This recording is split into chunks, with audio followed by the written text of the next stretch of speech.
And we're live. Hello. Welcome back. Welcome to Tipsy Whiskey Shenanigans. I am your host tonight, Steven. And tonight we are going to drink whiskey just like we do pretty much every single other night because that's what we do around here. So, bear with me. Let me make sure we're actually live and everything's squared away. So, tonight we are hanging out with Whiskey Wars. He's going to blind me on 4 completely random bourbons from his collection. I have no idea what they are, and he's going to blind me on them, and I'm going to kind of try to figure out, what are they? What do I think about them? And we're basically just celebrating hitting 1,000 subscribers and drinking whiskey. That's pretty much about it. So I got him in the backstage pouring everything up and whatnot. I'm right now pouring some Dickel 8-year-old bourbon to kind of get into tonight, something that's 90 proof, 8 years old, just to kind of see where a solid mid-range $30 bourbon lays compared to everything else, to kind of warm it all up, get it ready to go. See who we got in chat. We got David Bass. Congrats on the 1K. Heck yeah. Cheers. Thank you. Yeah, thanks so much. It's a huge milestone, and I'm super thankful for all the support, from everyone. I'm seriously, all the support has gone a long way, and I appreciate every single one of you guys who sits there, watches our videos every single day in, day out. Baddox Bourbon, thank you as well. Dusty Dan, thank you. We got 21090, thank you. Whiskey Wars, the man himself, who I will bring in shortly. And by the way, if you're not subscribed to Whiskey Wars, go ahead and check him out. I put his link up in there. It is pinned. It will be pinned there the entire freaking night.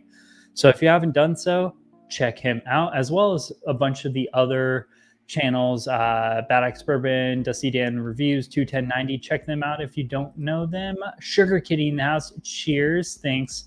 Hanging AZ in the house. Cheers. Yes, guys, I'm going to try to be a little bit better with chat today. A little bit better. Last 2 live streams kind of struggled a little bit. So I'm going to try to be a little bit better with chat and whatnot throughout the night. But we will see. We'll see how that goes. Every lick the oh man, every time he does that, it tongue twisters me. Mad tongue twisters. Whiskey on the west side.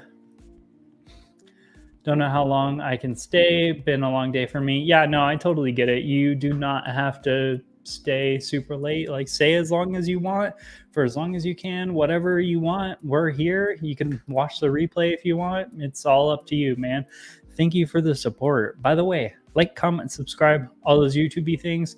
Do those great things. Let's get into today's video by bringing in the man himself, the legend, the pinned YouTube channel that y'all need to go subscribe to, Whiskey Wars. Sean, how you doing, man? Good. Cheers, people. Cheers, Steven. Thank you. Thanks for having me, as always, man. Thanks for randomly. Oh man, we're literally 5 minutes into it. I haven't even drank anything, and I just spilled whiskey on myself, just trying to nose it while reading chat. At least you smell good, right? Yeah. I mean, Dickel bourbon not bad. So I know you got a little something poured there. So I felt like I kind of had this prepared. I have a speech prepared. No, so you're kind of responsible for getting me into American single malt. So I found a Balcones store pick, and it seems only right to cheers you with a little bit of this for your 1K, man. Yeah, congratulations. Oh, nice. That is, as far as YouTube's concerned, that's the only milestone that matters. So now you get some of their money. So yeah, you get 0.4 cents or something like that. Cheers. Cheers to you, man. Yeah, I went something super budgety. I'll probably pull out that single malt by the end of tonight. My store pick I have. I don't want to start off with that though, because I feel like that's such an aggressive flavor profile. It's going to make all the bourbons just feel weak. I agree. I probably shouldn't have done that to myself, but we're doing it anyway. it's a hard pour to not want to get into. I can only imagine it's good. Is it a good one? Mm-hmm. Do you still have the one I sent you? Yes, it's right there actually. Have you compared them? Although I can't remember, so I wanted to, but I couldn't remember which letter was which. So did I do? Was it an A, B, C, D? yeah. I likely did that D. Okay. Yeah, I Because thought it was, but I couldn't remember. I would assume I would have put the most aggressive. Usually, unless if I'm doing it completely blind, where I want to like mess with you. But if I'm doing like a discovery themed flight where I'm like, hey, I want to introduce you to things, I usually kind of build you up. If it was a blind, I'm like, hey, these are the whiskeys that you're trying. Try to guess which one they are. I'm going to throw that one in the middle because I want it to like kind of off balance the proof and whatnot. But, you know, because I'm a mischievous bastard like that. Right. You know, that was the one that I think we agreed that was the one we both enjoyed the most, and it was excellent. That's why I knew I had to find one. And then, so Fancy's sent me the standard release, which I love as well. But then also got a store pick from Total Wine and really enjoying that. So yeah, thanks, man. Thanks for getting me into the American single malt thing. Yeah. Did you get one of those Stranahans? So I've only seen the standard release, and I don't have a huge interest in that. Yeah, you want that like 110, 109 proof cask strength single barrels. Those are where their flavor profile is way better and the value is just way better because it's like $60 here for one of those. Yeah, unfortunately, not seeing any store picks yet, but you know we'll keep searching. Also, I feel like I'm a little bright. I think I need to turn down this light. So give me 1 second to do that. Fair enough. I need to get caught up on chat. Got multicasting in the house. Cheers. Thanks for coming in, hanging out. Hanging AZ. Saw the Dickel 8-year around the corner. Yeah. Let me know if you want a sample because I don't much care for this bottle. So if you want a sample of it, let me know. I can get you that. Obviously, I can get you a lot of samples if you want, or you can just come over, dude. We have no power and we're sitting in the dark watching you on our phones. Cheers. Dang, that's crazy. Hopefully your power comes on soon because that can be rough. It's real quick. Matthew Biggerstaff, or wait, no, that's multicasting. Where are you guys at with no power? Because we have a pretty rough storm running through here. So I'm just curious if we're close by. Anyway, continue. There's Steve. Yeah. Congrats. Just started watching a few weeks ago. Thanks, man. Appreciate all the support. Like seriously, I mean, I'm going to speak for Sean as well on this one and basically all the other YouTube channels, but I think we all can agree, like, we all greatly appreciate the support. Like, it's insane. Like, just casually enjoying our content makes, like, all the difference. So much. I don't know how to explain that in words, but it does. Hey, man, just put Whiskey Tube on the background. Just let the videos play. YouTube doesn't know. But we still get pennies every time, so you know. Pennies, yeah. Honestly, not bad at like background music or whatever too. Like I do that with all sorts of other channels, and sometimes like I'll just like put it on in the background while I'm like doing something like a podcast almost. For sure. And just crush it. Remington, cheers, congrats, thank you, appreciate it. Appreciate it as well, Dusty Dan. Go ahead and check him out if you haven't. Also, this is not going to be the last time I say it, but pinned up top is Whiskey Wars YouTube channel link. Go ahead and click on that. Go subscribe to him. He appreciates the support. Okay. Also, what's up, Dusty Dan? I didn't say hi to you, but cheers, man. Dusty Dan. But Dusty was on 21090 last night as well. He's all over the place. He's going the distance. Multicasting is in Wichita, Kansas. Been on an outage of a total of 3 blocks with snowstorm. I blame squirrels. Oh wow, that's the most annoying thing. Like when there's no real like apparent cause for why something's going wrong. It's just hey, something isn't right. And you don't know power for no damn reason. Yep. Like if you can blame something, for like whatever's wrong, then it's easier because you can direct your anger. But when there's no like reason, you're just like, F the world. And that's not a great place to go down. But just speaking of, Steven, if for some reason I just drop off suddenly, that's why, because we have a pretty epic storm going on outside. So I think it'll be fine. But, should I suddenly drop off, that's the reason. Yeah.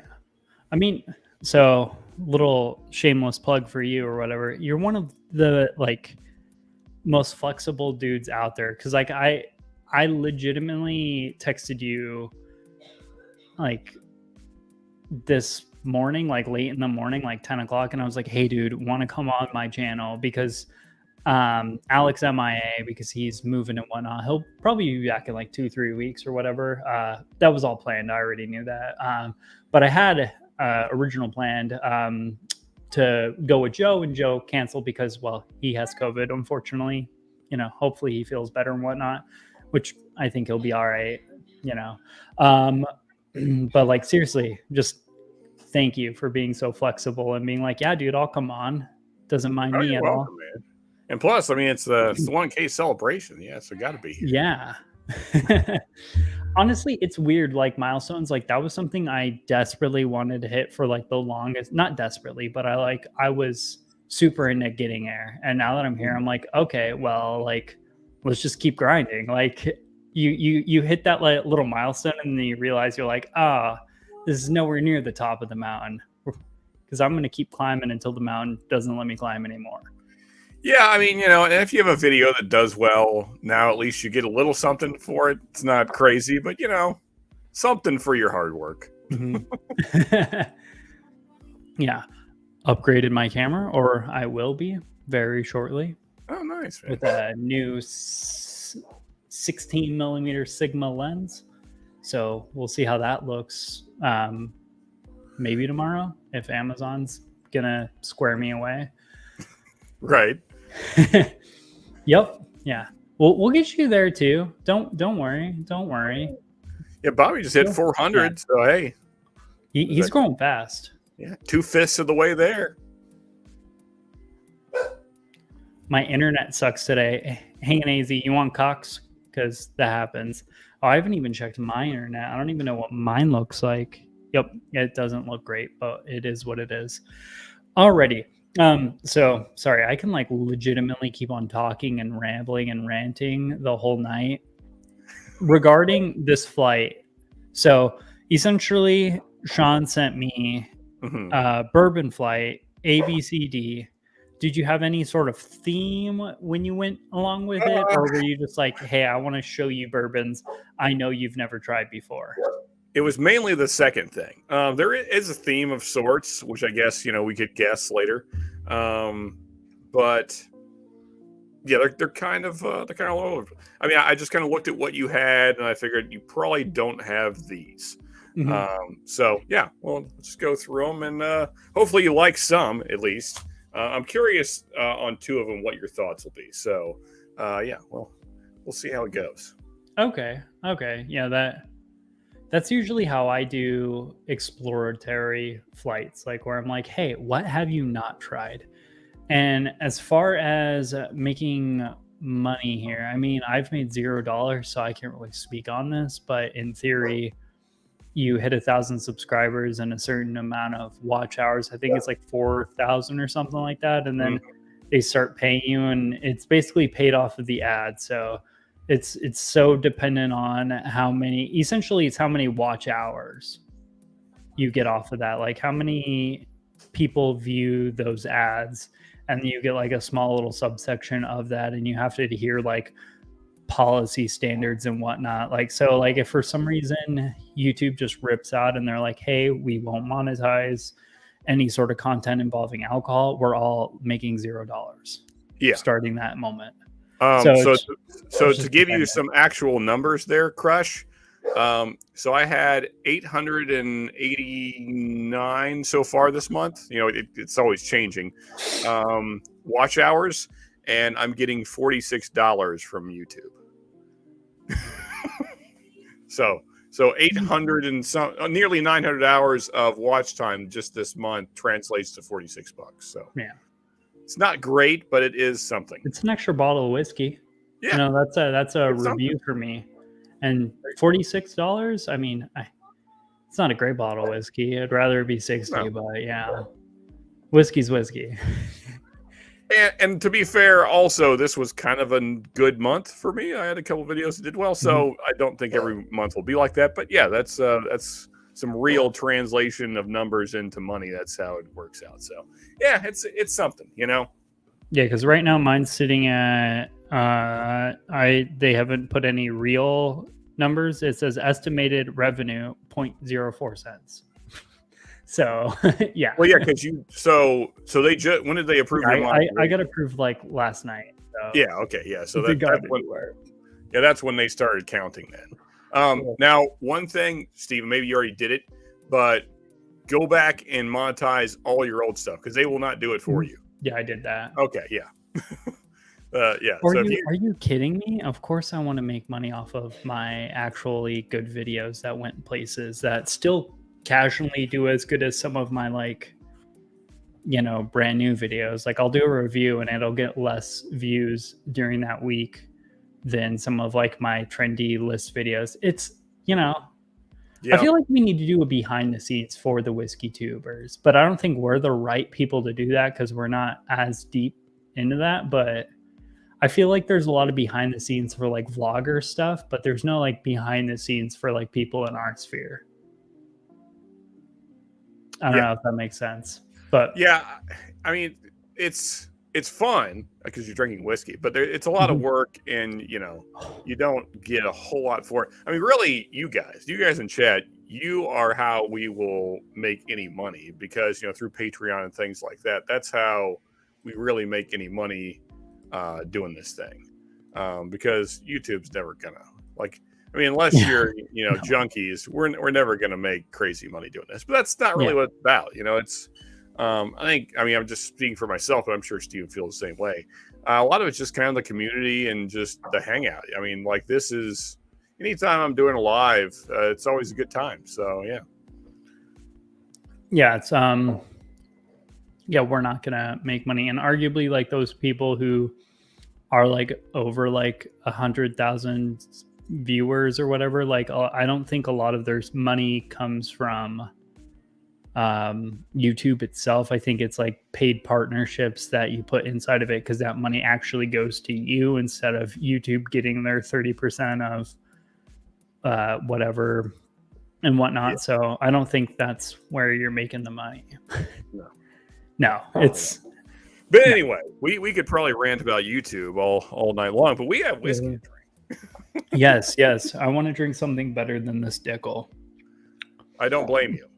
I was so disappointed in this bottle.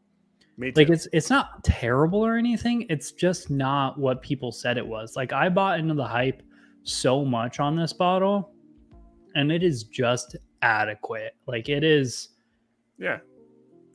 Like, yeah, it kind of redeems the Dickel brand a little bit. It's better than most Dickel products. But I mean, I'd rather spend $15 more and get Dickel bottled in bond, and that has that Dickel funk that a lot of people hate on. Yeah. So yeah, I would as well. And I mean, the only upside to this is that it doesn't have that weird minerally note that other Dickel has. But it also doesn't have many interesting notes at all. It's just kind of it's meh. It's just very adequate. Like it's I think I got it for like $30 and it's like a decent like, hey, I'm gonna buy a $20-$30 bottle and go out with the guys, and it's not gonna last a kind of night. Like it's one of those bottles where I'll bring it to a party and I'm not worried about bringing it home. Yeah, for sure. Like, yeah, they can have it. I'm not tripping. What's up, Shane? And we got Trevor. What's up, fellas? Trevor, congrats, nerd. Do 1K push-ups. Not gonna happen. No. Save my money was like $33 around the corner. Could get Makers 101. Yeah, I would probably say I'm not the hugest fan of Maker's Mark, but I think I would rather take a Maker's Mark 101 over this Dickel 8-year-old. For sure. Yeah. Trev, do push-ups. Front leading rest position, move. Okay. Sorry. I digress. Let's get into Good, this man. because I want some good whiskey in my mouth. So So A. I think two of these you will definitely enjoy, and then the other two, So I don't know. It that's how depends. you're gonna start it. Two Yep. of these you're gonna like. The other two probably won't like. Well, I mean, so I don't like one of them. The other one I like, but nobody else really has. So maybe you will be a second person that likes Okay. it. So yeah, we'll see how it goes. I'm not going to Well, say what's what, but I'm known for liking things that a lot of people don't like. Like for example, I like the um barrel seagrass, and I don't think I've met a single person from like the whiskey tube community that actually really loves it like I I do. love that bottle. Oh, okay. And then I know you hate Calumet 15. Everybody loves that. I love that bottle. Do I think it's as good as everyone else says it is? I don't know. I think I'm happy with what I paid for it, which is $100. I'm really happy with that. But like, if I paid like 130 or 40, I don't know if I'd be so happy. Yeah, see, there's still 130 around here, and I don't think it's a $130 bottle. It's very okay. cherry-esque, but Yeah. like when people described it, they kind of described it in the same manner that I described the Master's Keep 17-year-old bottled and bond product I have. And that one's super cherry, super like cough drop cherry, but it's a more put together cherry cough drop than that Calumet 15 is. I don't know if that makes any sort of sense, but the Calumet is a little bit medicinal, and like the finish on it is weird to me. I don't necessarily enjoy the finish of the Cal 15, which is why I traded it for this bottle right here. Yeah, I did. What bottle was that? I got me a Driftless Glen rye store pick. Ooh, and it's awesome. Freaking love this bottle. Yeah, is that a bourbon or a rye? It's a rye. Okay. Yeah, I just had their 90 proof rye. Fantastic stuff. Yes, go ahead and check out Bourbon Ranch. He's fantastic. Also, Storytime. Go ahead and subscribe to him as well. Got Eric Isaacson. Cheers. Thanks for coming and hanging out. Let's go ahead and get onto it. Do you want to get on, A? Let's. Shall we? Do you want me guessing anything, or do you just want me to give like a thumbs up, thumbs down? Yeah, we can do that too. Or we just at the end, you can say what you like least, best, whatever. However you want to do it. I'm not picky. I'm kind of like happy that Joe canceled our live stream today because I'm a little like congested and stuff. So I was like, I'm for sure gonna make an ass of myself and lose on a whiskey tube today, but I'm not canceling on a Wednesday. That's right. Like, not unless if I'm like extremely sick. I'm a little nasally and congested. So like nosing, not my strong suit. Gotcha. Well, then, yeah, we'll just keep it chill, man. I mean, this is your night, man. You hit 1K, so let's just enjoy some whiskey. Let's get drunk. I'm just kidding. Remington, Barrel Bash 33. No, I have not had it, but that's on my desired list. Like I want to get that for the end of the year blind because I've heard that one's like their best batch yet. And I'm becoming a barrel fan. I mean, I've only really had their like finished stuff and their blended American single malt one. So I can't really speak on just their normal bourbons or ryes, but like, man, Barrel does a single malt? I like it. How have I never seen this? Yeah, it's like a what is that? Kind of like a honey yellow with like a cream little border, and it's called barrel vetted malt. It's here. Okay. That one. Oh right yeah. Okay. Maybe I have seen that. That label looks familiar. I will have to keep an eye out for that because I'm wanting to expand the single malt collection now. Thanks to Steven. No, I mean really, really enjoying the single malts.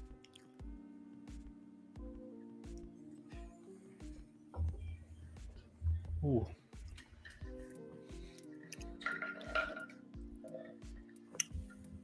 It's a little spicy. By the way, totally just saw that. Way to make it non-blind. Although that does track. It leaned like MGP-esque. What is this? I am terrible at that. I'm helping 110? you out because you feel bad. That's what I'm doing. 110? Oh, are you guessing proof? Okay. Mhm. No. It's hotter than that. Oh, my way off. Not terribly, but it's Like hotter than that. 115s? It is 118.4. Huh. It is MGP. MGP is like, for me, MGP gets very, very easygoing in an uncomfortable manner. Like where I'm drinking something that's 120 proof and it tastes like 105 to 110 to me. And I'm like, okay, this is not safe. Yeah, I mean, I guess now that you know what it is, I've kind of spoiled the surprise. Yeah. I guess my issue with it is it drinks ethanol forward to me. Do you get that? Like it's all in all, I'd say the experience is nice, but there's a little more ethanol on it than other whiskeys around the same proof point. Yeah, about mid palate, it has this little sharp like ethanol spike. Mm-hmm. Like it starts out a little ethanol-y, which you get that every once in a while. So that's hello. Sorry, lost my train of thought. Thank you, Remington, for the super chat. Oh, yeah. Heck yeah, you guys! I've officially made my first $2 on WhiskeyTube. Yes. I'm a freaking influencer now. Heck yeah. No, but like it. So initially when you sip it, and that was the first kind of barrel proof I've had all day, obviously. So got a little bit of ethanol, but then there's about, I would say like a second after you sip it all the way, then there's like a little like sharp mid palate spike, and then it kind of cools off again. So it does drink a little, I don't want to say ethanol forward. I would say it's kind of spiky. Yeah. It's like, it's sharp. It's not very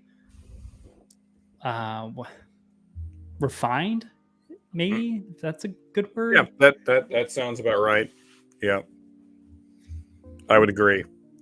Like it has all those flavors that like creamy vanilla, nice cherry, oak, a little tinge of nuttiness. Like it's a little nuttier than your average MGP. Is it just MGP single barrel, or is there like some sort of finishing on it? Yeah, so this is it's just a standard Nulu single barrel. This is a pick, but whatever. Well, I've had some good picks, not from Nulu specifically. Ooh, dude, I'm getting mad burps right now. Not from Nulu specifically, but I've had some MGP picks where I feel like the stores just pick the barrels and they don't really have people who know what they're doing do it. And that's kind of where this one leans for me. It's like, it's an okay pick. I just don't think there's anything exceptional about this. And this is me going from like yesterday or last week's live stream was with Storytime, and Shane obviously knows what he's doing and he kills it. So like for me, exactly. MGP's right here right now because of Shane. And then this MGP single barrel is like, it's just perfectly adequate.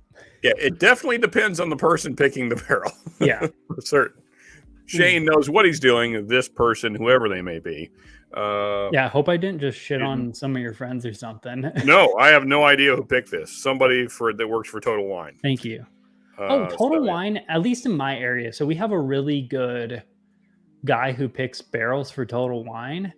He is incredible at his job. Because I've met with him, I've talked to them. He does such a great job with their picks. So any sort of Total Wine in my area, if they have a pick, because they get access to incredible picks, and the dude who does the picks, or one of the primary guys who does it, oh my God, he has a palate. Like his palate is so much higher than mine is. It's Yeah, he makes some really great picks. So at my Total Wine, I'm like, take my money, take my money, take my money.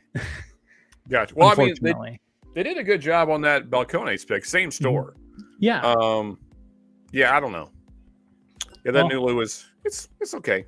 It's not bad. It's just okay. all right. Yeah, I'm not trying to crap on it by any means. I have this weird thing going on with Nulu where I feel like it should be this. I'm trying to think of the right words, like super superior product, because the branding looks cool, everyone hypes it up, and it's just like your very average MGP stuff. Yeah. Like there's nothing special about it, and it kind of, I mean, again, this is not one of their finished ones, so maybe because finishing changes everything. But yeah, but, I've even had some of their finished stuff, and I mean, it's all right. It's not bad. mm-hmm. It's just not amazing. Yeah, because they have a huge price tag. Their price tag's like what, 80, 90 bucks? So I got two different picks at the same time, and they were 60 a piece. But these aren't finished. The finished ones are pricier. Yeah, and they're okay. I mean, when you consider what else is available for 60 bucks, they're not great. So yeah, no, it drinks spiky though. It is. I mean, it just kind of went down the wrong way a little bit, but yeah. I'm about to start crying on camera. Well, hopefully you enjoy the next one more. I that was one of the ones I wasn't sure how you'd feel about it. So you feel about the way I do about it. So that's So it's not bad. It's just a little spiky when it comes to the ethanol. It's a little bit nuttier than most MGP products I get.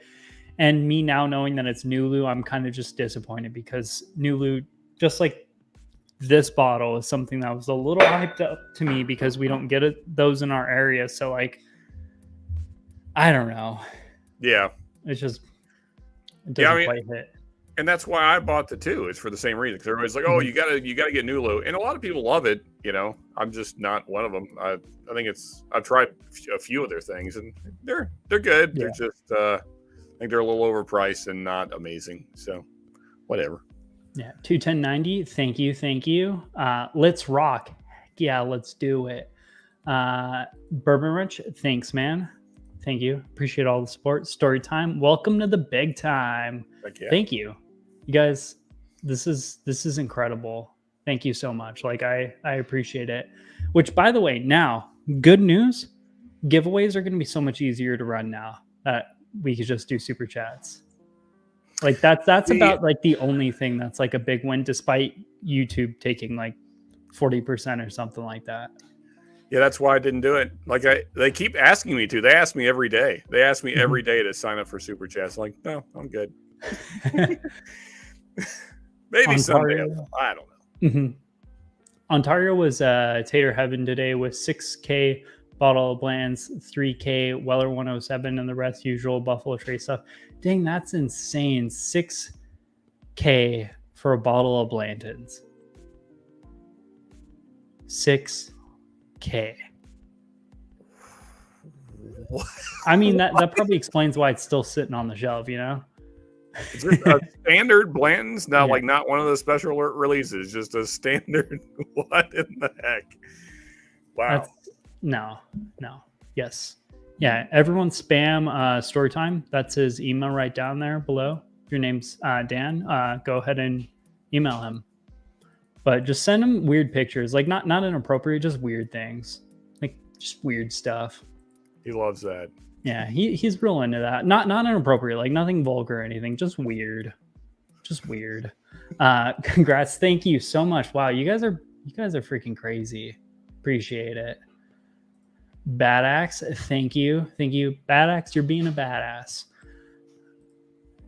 Like Garrison Brothers, overpriced and very underwhelming. Yes, I have not tried a Garrison Brothers I liked. I didn't actually watch what you reviewed, the Balmarea. Yeah. Yeah. I like Don't it, don't tell me. Oh, but okay. it's Overpriced. $200. Mhm. So, Yeah, there's that. that was one of those ones like that and cowboy bourbon from them that I like really want to try because I know they make good stuff and their normal small batch or single barrels that I've tried before, they're good. They're just not like 80 to $100 good. They're like Yeah. 50, 60 to like 80 good for me. And I just have a hard time where I can do still Austin for the Yeah. same exact price and get the same exact quality bourbon or like a better bourbon for $60 in my area where theirs is like 80 or 90. Yeah, I mean, I think the problem with Garrison Brothers is that everything is twice the price it should be. If they cut their Mhm. prices in half, then I'd be like, okay, I can recommend this. But right now, Yeah. no, it's just everything is way overpriced. Yeah, it's starting to get to that where I'm starting to get into a little bit more expensive whiskey, or maybe just the market of whiskeys getting to that point where you have to spend almost $100 nowadays to get anything that's like real quality whiskey. Yeah. And because of that, I'm having a hard time ever saying like I completely dropped my whole like A B C D like where do I grade it scale, and now I'm just saying like should you buy it, should you not buy it, or should you like try it before you buy it type thing, just like the buy bar pass type system Yeah. that a lot of other people do. So I've just started doing that. And nowadays I find myself giving so many bars to everything because I'm like, I like it, but I don't know if I can ever tell anyone like, hey, you should go out and spend $100 on a bottle of bourbon. It's Because getting that's difficult hard. because junkies have talked about a lot recently. I'm sure most people in chat have seen their videos. And yeah, I mean, just like you were saying, like basically the entry point now for anything kind of decent is like $50-$60. And then if you want something kind of special-ish, it's going to be 100 plus. Mhm. And they're not all great. So yeah, it's kind of have to give a lot of, try it at a bar if you can.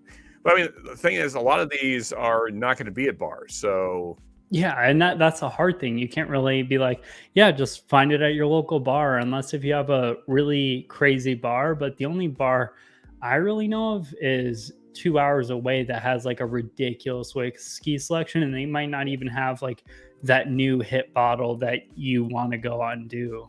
So sometimes you just got to throw your money at it and pray. And if you don't like it, just give it to one of your yeah, friends or spread it around your community. I mean, that's the biggest thing. The community part, I guess, is pretty awesome because I have gotten to try some pretty incredible stuff just based off of like people in the community where then I've been able to be like, okay, I feel comfortable buying this now. yeah, samples, man. Samples are great. Hmm. Yeah, yeah. From you all or just people in my local area, like I've tried so much stuff, just like Nulu. Now, when Nulu hits Arizona, whenever they do, I don't think I'm gonna rush out to throw my money at it like some people do. Yeah, so I've had the toasted bourbon and the toasted rye. I'd say the toasted bourbon is better than this, but still not great. I mean, not compared Mhm. to there's so many toasted bottles now. Um, so I think Penelope does a better version. I think Starlight does a better version. I don't know. It's Yeah, it's it's really hard for me to get on the Nulu train because I don't really understand the hype that it had when they first kind of dropped. Like everybody was like, "Oh, you got to try Nulu," and it's fine. It's not. I'm not gonna say it's bad. It's just kind of, yeah. yeah, You're paying $60 for a bottle you'd much rather pay like 50 or 40 for. yeah. And I I know think. we're throwing small numbers out there to kind of be like, oh well, does it really change at $10 plus or minus? But like, I don't know.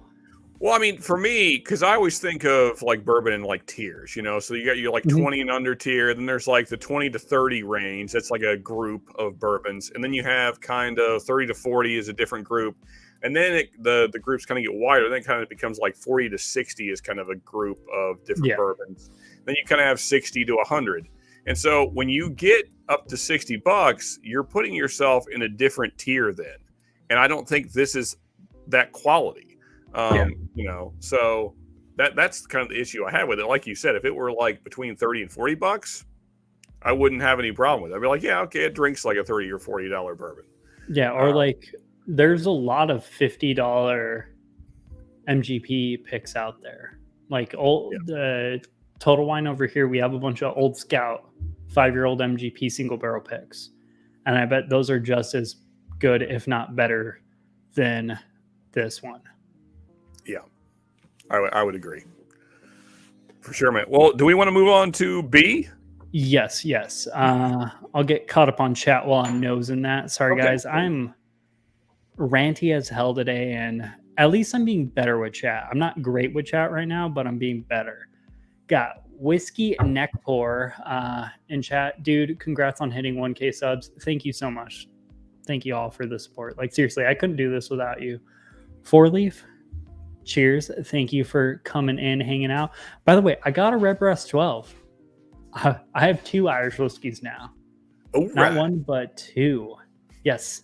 Hit the likes, people. Please. Thank you. Appreciate it. Congrats again on 1K subs.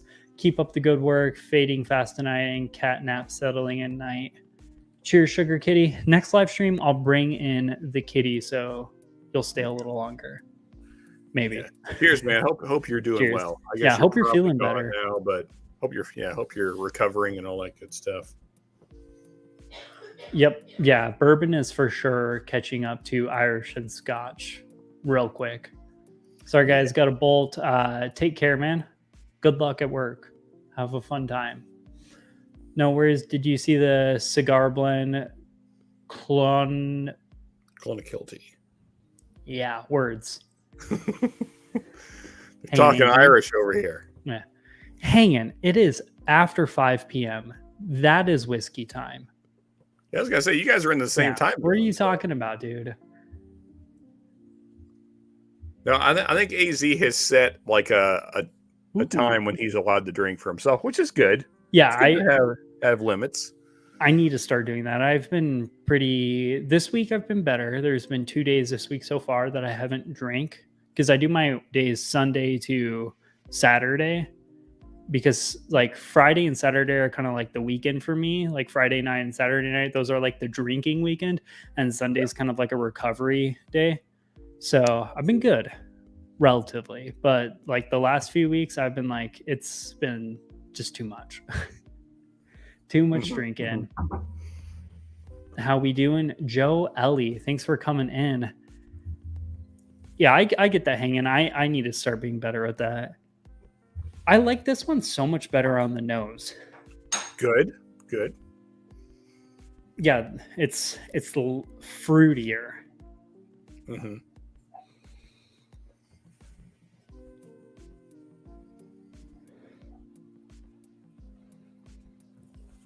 It's also cash strength for sure.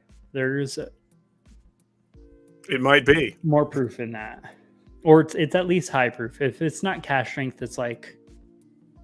it's close to that. It's like proof down from like 120 to like 115. I'm gonna try and not give this bottle away.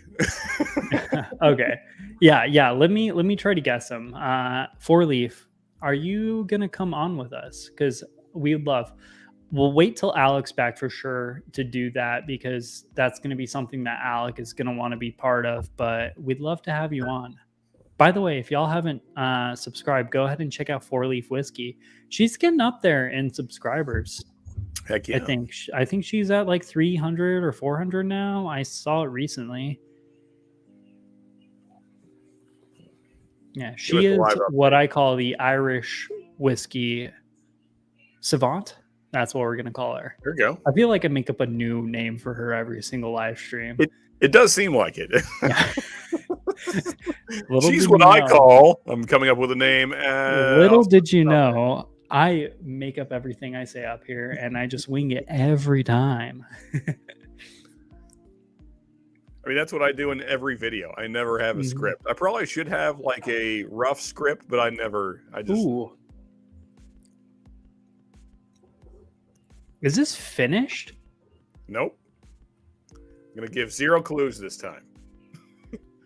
Alex said, oh, okay. So is that a no, it's not finished, or is that like a I will not comment? The second one. Okay. No, I'm gonna try and have you guess on these others since I gave away the first bottle. Just a little bit. I mean, you don't have to go crazy with it, but however much guessing you feel like doing.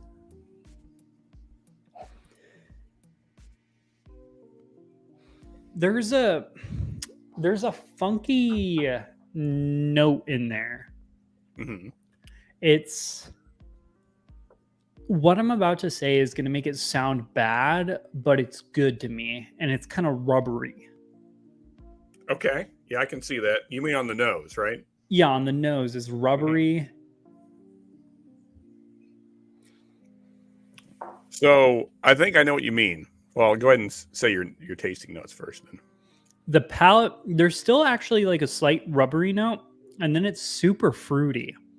Yeah. It's like a rubbery fruit explosion. The rubbery note kind of throws me off a little bit, but the fruit explosion, that's for sure finished. I'm willing to say that's some sort of like red wine finished, or like cognac finished. Okay. Well, I'm gonna not reveal the last three till we're through the rest because I want you to pick your favorite, and I don't want there to be any bias. Although you know what the first one is, but yeah. So this may be me already just knowing what it is, but I like that one better than A already. Yeah, I do as well. Yeah, like despite I know like rubbery like sounds bad, but it's so but much it kind of works. Like yeah, it's more cohesive of a flavor profile. It's more savory with like a fruit explosion. Like it's not medical rubber. It's more of like a savory rubbery. It's more of like an earthy rubbery, I guess. I don't. Yeah. Words. Yeah, I get a ton of red fruits on that, which I love. Yeah.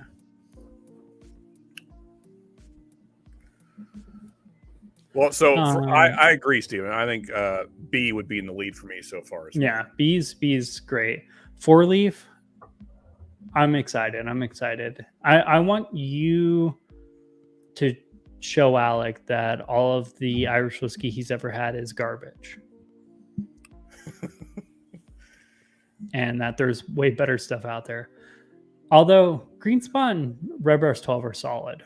I want to get that cash strength though. I still keep thinking about the Killowen that Stacy brought to the meetup in Kentucky. That was an epic bottle of whiskey. I mean, just regardless of category, not just Irish, but just a great bottle of whiskey, period, regardless of what category you're talking about. Yeah. I feel like once you get like up there in price, like it's hard to compare bottles, but usually like I'm hardly ever let down on a bottle when it's up there in price, especially if I'm not the one who paid for it, because that makes it easy. Free whiskey always tastes better. Yeah, that's very true.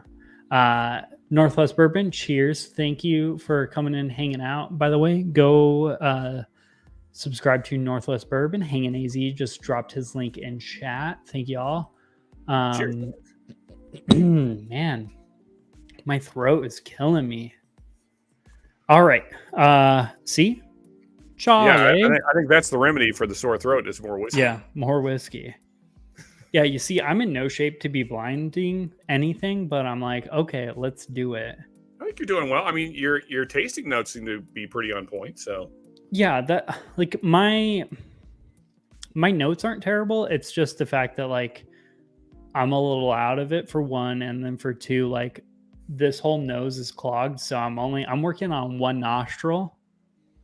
There you go. So the notes are a little lighter than usual. Ooh.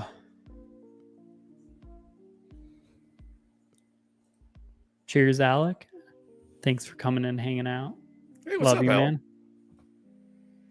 What is that face? Is that like a lizard person? Money. I think is it the money eyes? Yeah. Oh, it's money. Okay, there you go. Yeah, that makes more sense. Yeah, we're gonna.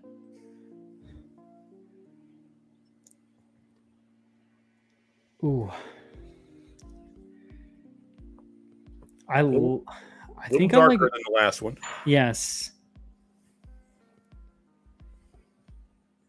Yeah, B's. I'm gonna go cognac finished on B. Okay. Lizard money. How's Levi doing, Alec? Lizard money, indeed. That's right, babies and stuff. Yeah. Yeah, how's the house fixing it going? Alec, I know this is kind of an off-topic thing, but it just came into my head, so I'm going to say it out loud. I'm buying new truck tires, so I'll be able to help you move.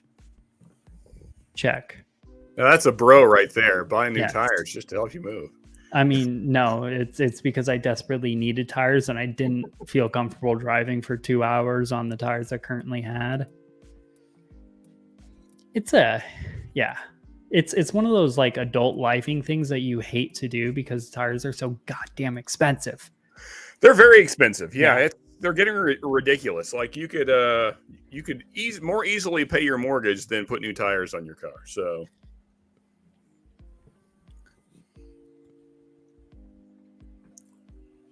Ooh. I think Charlie's. Yeah, this one's dark. It's dark, syrupy, molasses, brown sugar, like toasted graham crackers. Yep. A little bit of a cocoa bean.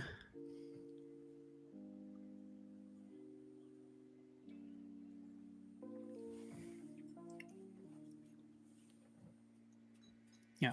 Which, by the way, Northwest Bourbon, we got to have you on at some point. I feel like you're the one channel who actually hangs out with us who hasn't been on. And I don't understand it because you live on our side of the continent. So shipping whiskey to you is not expensive like it is to Sean. Yeah, once you cross that Mississippi, man, it's goes up dramatically. Yeah, like it's shipping. No. I mean, once you hit that threshold where it's like at least like $10 to ship, and then once you hit that, it's like an extra like dollar depending on like distances. So it's kind of negligible.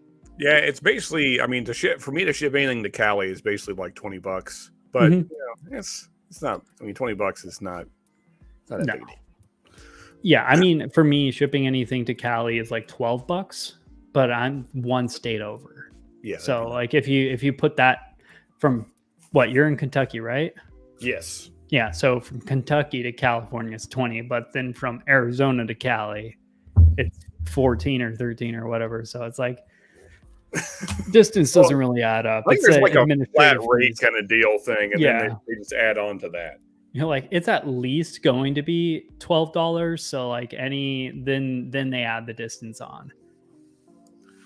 So what are you thinking on C? Liking it, hating it, loving it? C's my favorite. Okay.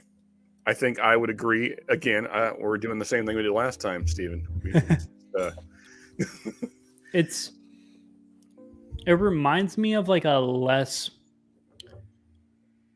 older age Elijah Craig product. Like what I would imagine, because you know how you have in your head like these theories of how age impact is. It's so sweet and like caramely. So it's like if I took an Elijah Craig and I removed all of this like super dark aged notes out of it, because I don't know if that's a great comparison actually, but it's like, because I'm drinking it, I know I get what you're saying. Hopefully it's translated. Yeah.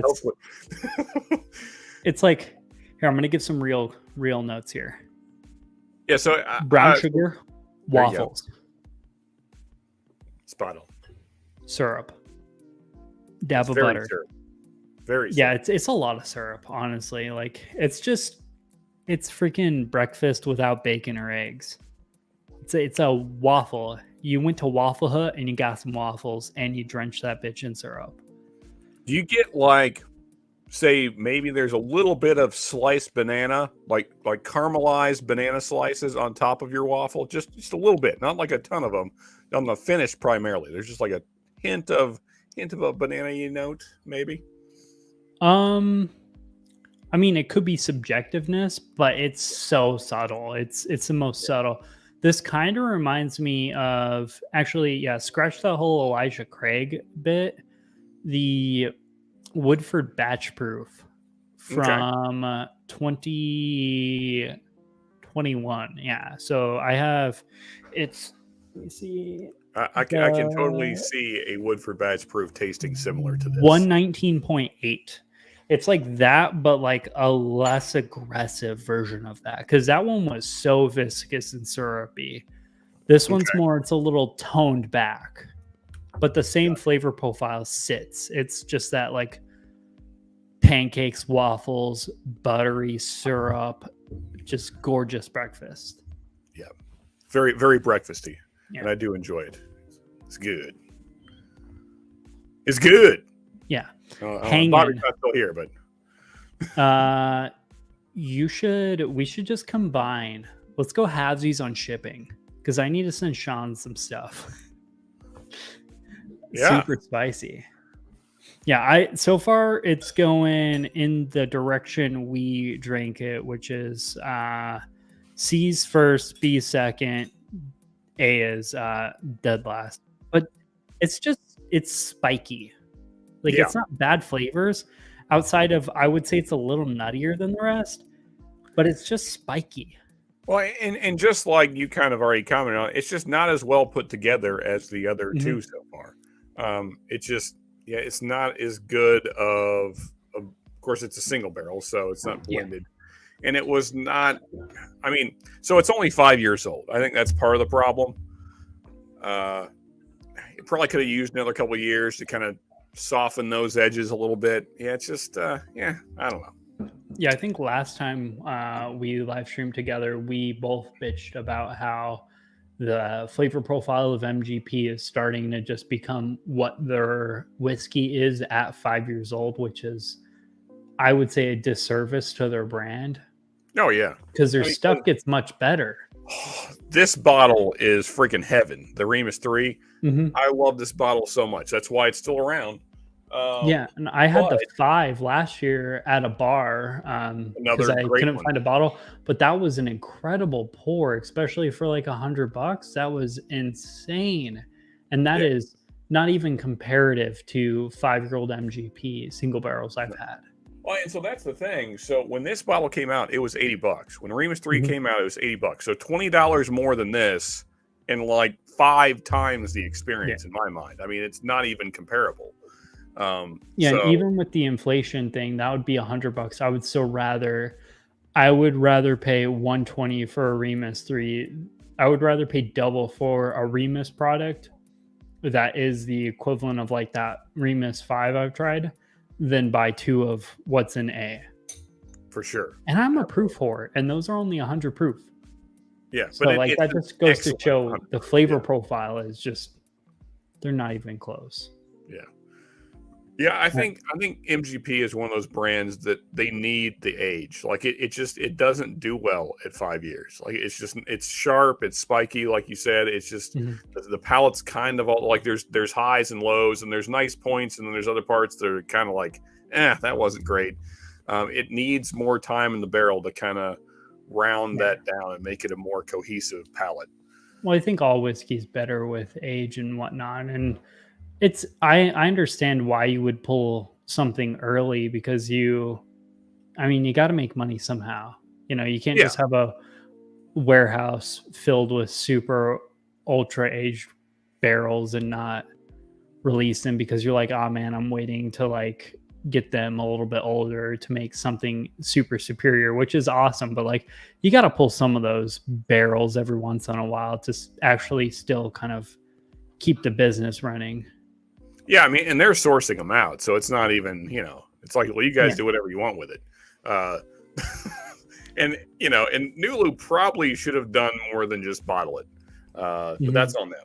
Yeah, this is because it's not bad, it's just spiky.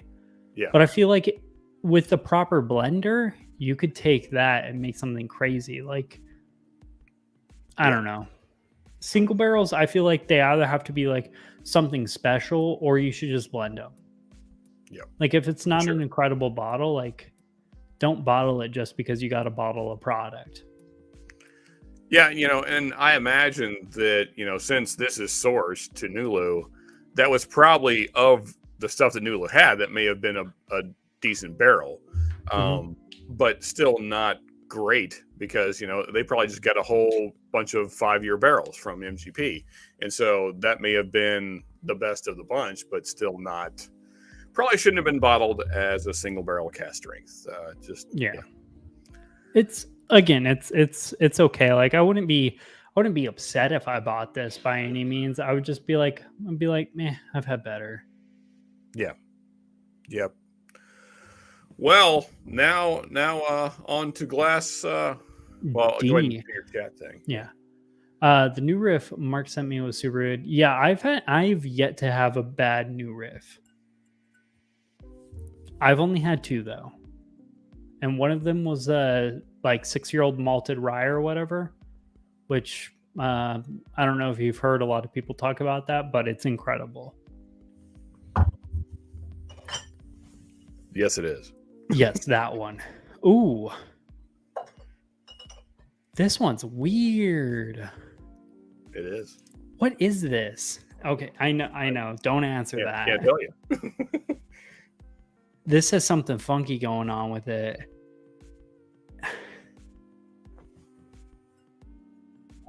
So B and D have something weird going on. So B, I'm almost convinced that that's cognac finished. Okay. This one, I don't even know. It's like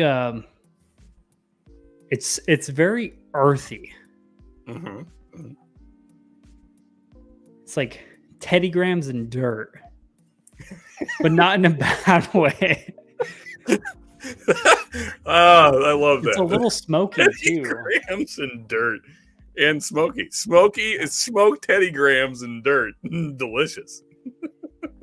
Hey, you sent it, okay? I did. You're right. Yeah. I got crazy chocolate on the new riff. Very enjoyable. I love when you get like a bourbon that's just crazy chocolate. Mike Ryan, cheers. Thanks for coming in and hanging out. Dropped in here to say hi and all. Congrats on the 1K subs. Thank you, man. I appreciate the support. Gotta give it the little SJ. See if we get rid of some of that dirt. Now it's a little bit fruitier, but it's like a dark fruit. Oh yeah, very dark. It's a purple fruit. So I kind of blueberry. There you go. I kind of put these in order of like from lightest palate to heaviest. Yeah, because D's heavy. Yeah, this is a bourbon. Yes. I mean, it's for sure sweet. Yes. It's sweet. Yeah, I'm curious at this point because I'm super engaged. Because like, A was the only one that was kind of, but there's nothing special about that. But like, C is a very well put together, super syrupy bourbon. B, I'm convinced it's a cognac finished bourbon, and this one I don't know. I've never smelled anything like this. And if I have, I can't think of off the top of my head. And this is one of my favorite bottles to give people in blinds because most people have the same reaction. They've never had anything quite like it. And I hadn't either till I got this bottle. Yeah, it's like, I don't even know how to describe that. It's like molasses. It's earthier on the nose. On the palate, it gets really sweet. Dark molasses, brown sugar, graham crackers, but it's still it's almost a little like smoky and savory. Yep. Like, is this like a double oaked gone wrong or something? Maybe.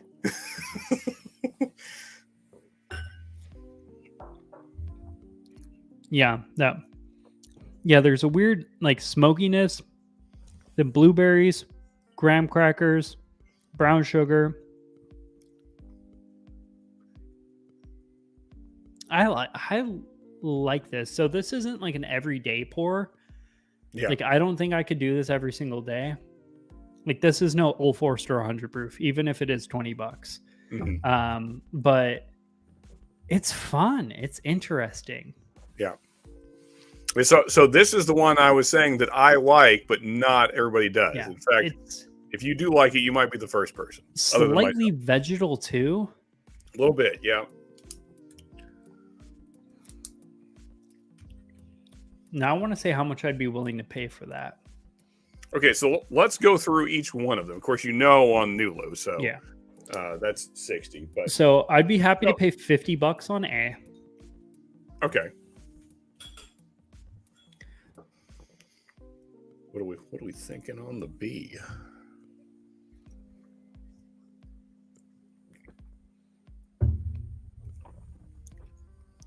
B, I'm going solid 65.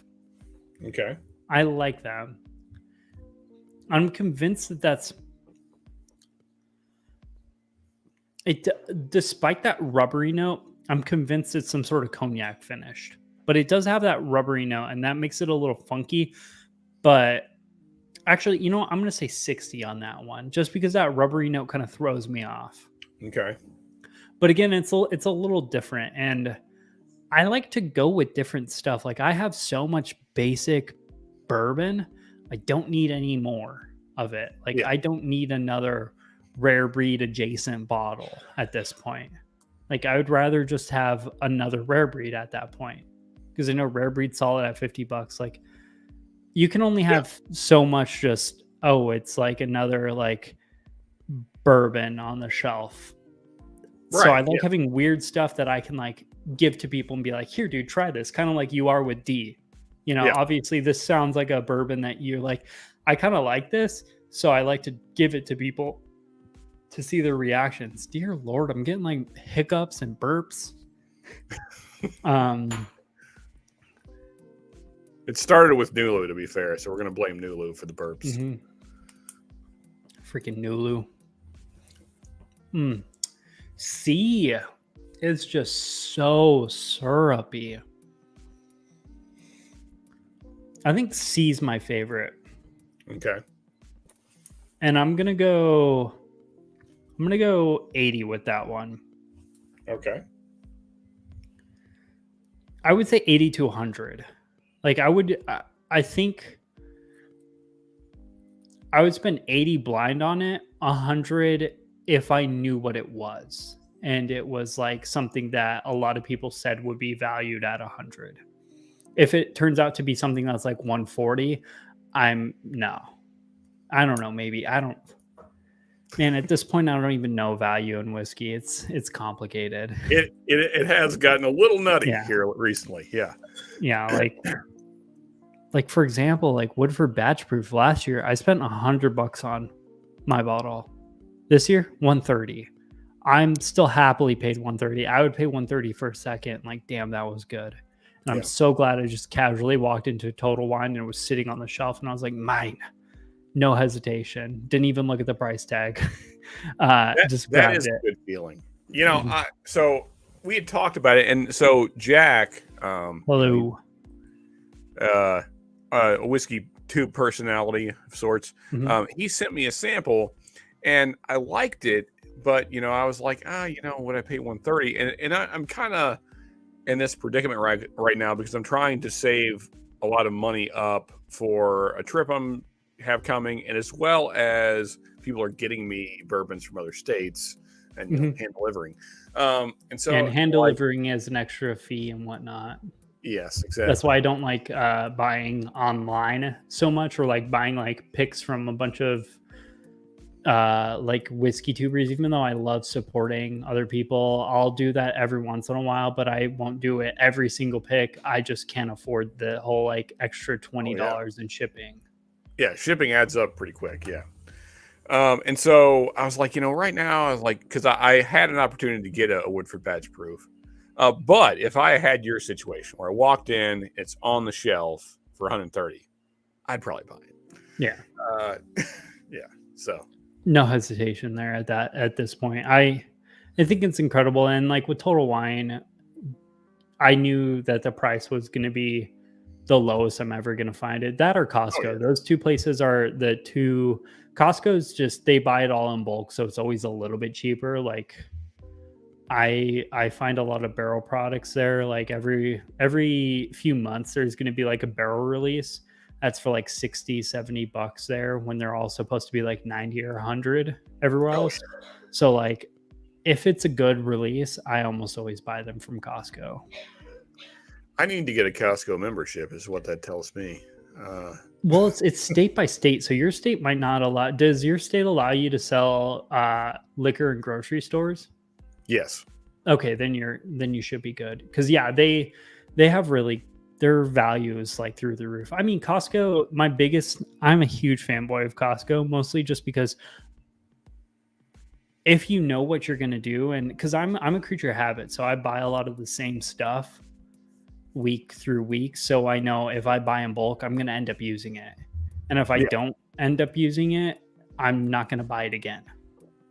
So when I go to Costco, I know like, hey, I buy their eggs, and their eggs are a good value because it's like $7 for like a freaking 40 or 20 24 pack of eggs for like $7, which is a good value for like farm cage-free eggs or whatever, like the brown ones, because those are the ones we use. So they're good value. The bread's good value. So like, and it's value for quality products, because you can get cheaper stuff at like other grocery stores, but it's usually like subpar stuff, because even their subpar stuff, Kirkland, it's still great. Like on the whiskey level, that Isla, I have a Isla single malt Scotch Kirkland brand, worst branding in the game. Literally best value peated whiskey I've ever had. It is $35 for 100 proof Isla. That is fantastic. Like I put that near like Port Charlotte 10-year. That alone would make me want to get a Costco membership. Just $35 100 proof peated Scotch. Yeah. Yeah, because like you like Ardbeg 10, or like even the Wee Beastie, those are like $50-$60. That one's $35 in my area. So yeah. Their bourbons are okay. Like their 1792 source bourbons are okay, but their scotches, outside of the blended scotch, starting to learn they're actually like really great value. Super underrated. Well, I'm gonna have to hit up a Costco. Yeah. Yes, so, Stacey, you need to. Thoughts on D? Price wise, and then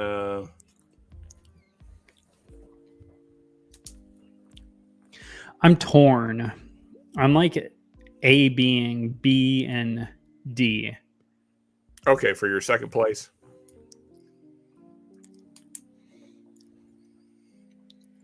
So this is going to be kind of backwards, but I would pay, I'm going to say 65 for D, but I'm putting B above D.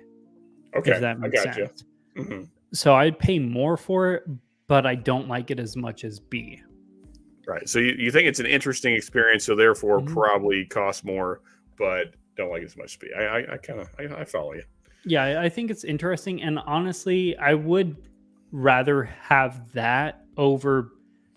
I would rather have B and D over C, for the simple fact that C is more down the main road, where C and D B and D are weird. Like they're like B, it has this weird rubbery finished-esque note going on, and D is like weird smoky blueberries and graham crackers and dirt. Where C is just kind of, I have, the Woodford batch proof I compared it to, and like a lesser aged Elijah Craig. Like I have damn near half a shelf, if not almost like 3/4 of a shelf of Elijah Craig barrel proofs, and I have some in the cabinet that you guys can't see behind me. So like, and I got one up there. So like, I have enough Elijah Craigs. I have that Woodford batch proof. Like, I have a lot of down the road just bourbons with like ultra age, and those two were just weird and funky. So do you want to go through proofs? You're going to try and guess proofs now. proof? So we already know A. We already went No. through that. Yeah, so that one's 118, right? Yeah. Damn, my memory is fantastic. Some call me. No, I got nothing good. No.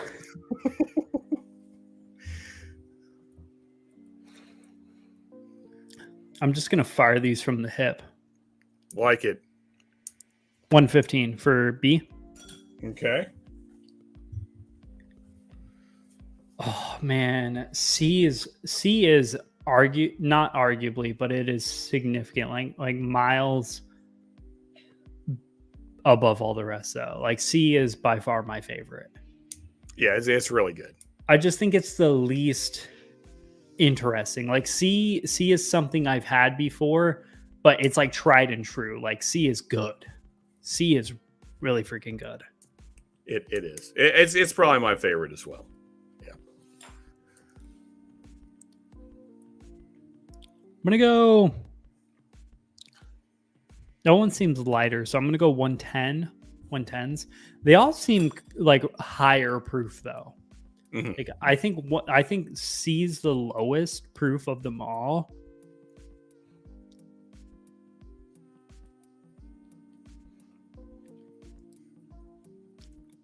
Ooh, that one's high proof. I'm gonna go 120 proof. 120 on D? Yes, on D. Okay. Yeah, so obviously I know A. C, I said 115, 110, and then 120. Though All right. Almost 125 for D, but I'm just going to go 120. Okay. And I'm really bad at that, so likely if I get any of those right, no. Do you care to guess any distilleries or anything like that before we reveal? So the only one I would love to...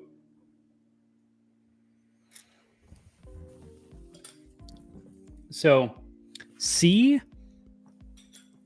I'm going either like Barton or Old Forester. Okay. B,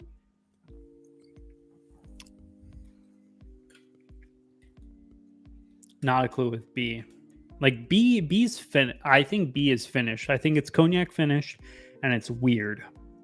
So I couldn't even remotely guess a distillery off of that.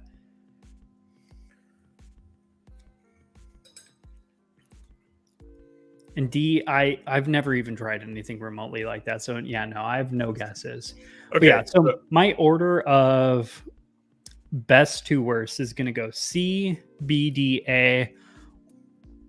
And then, yeah, I already told you the prices. I love D for its just weirdness. I do too. See, I like the weird in it. Like it's interesting enough that I keep going back to it.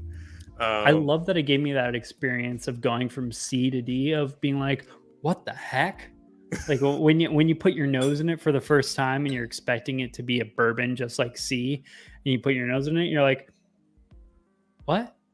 What just happened? Huh? Yeah. All right. So real quick on C. So you said Barton or Old Forester. If you had to nail down one, where's your money at? Where? For C, I'm going Barton, because the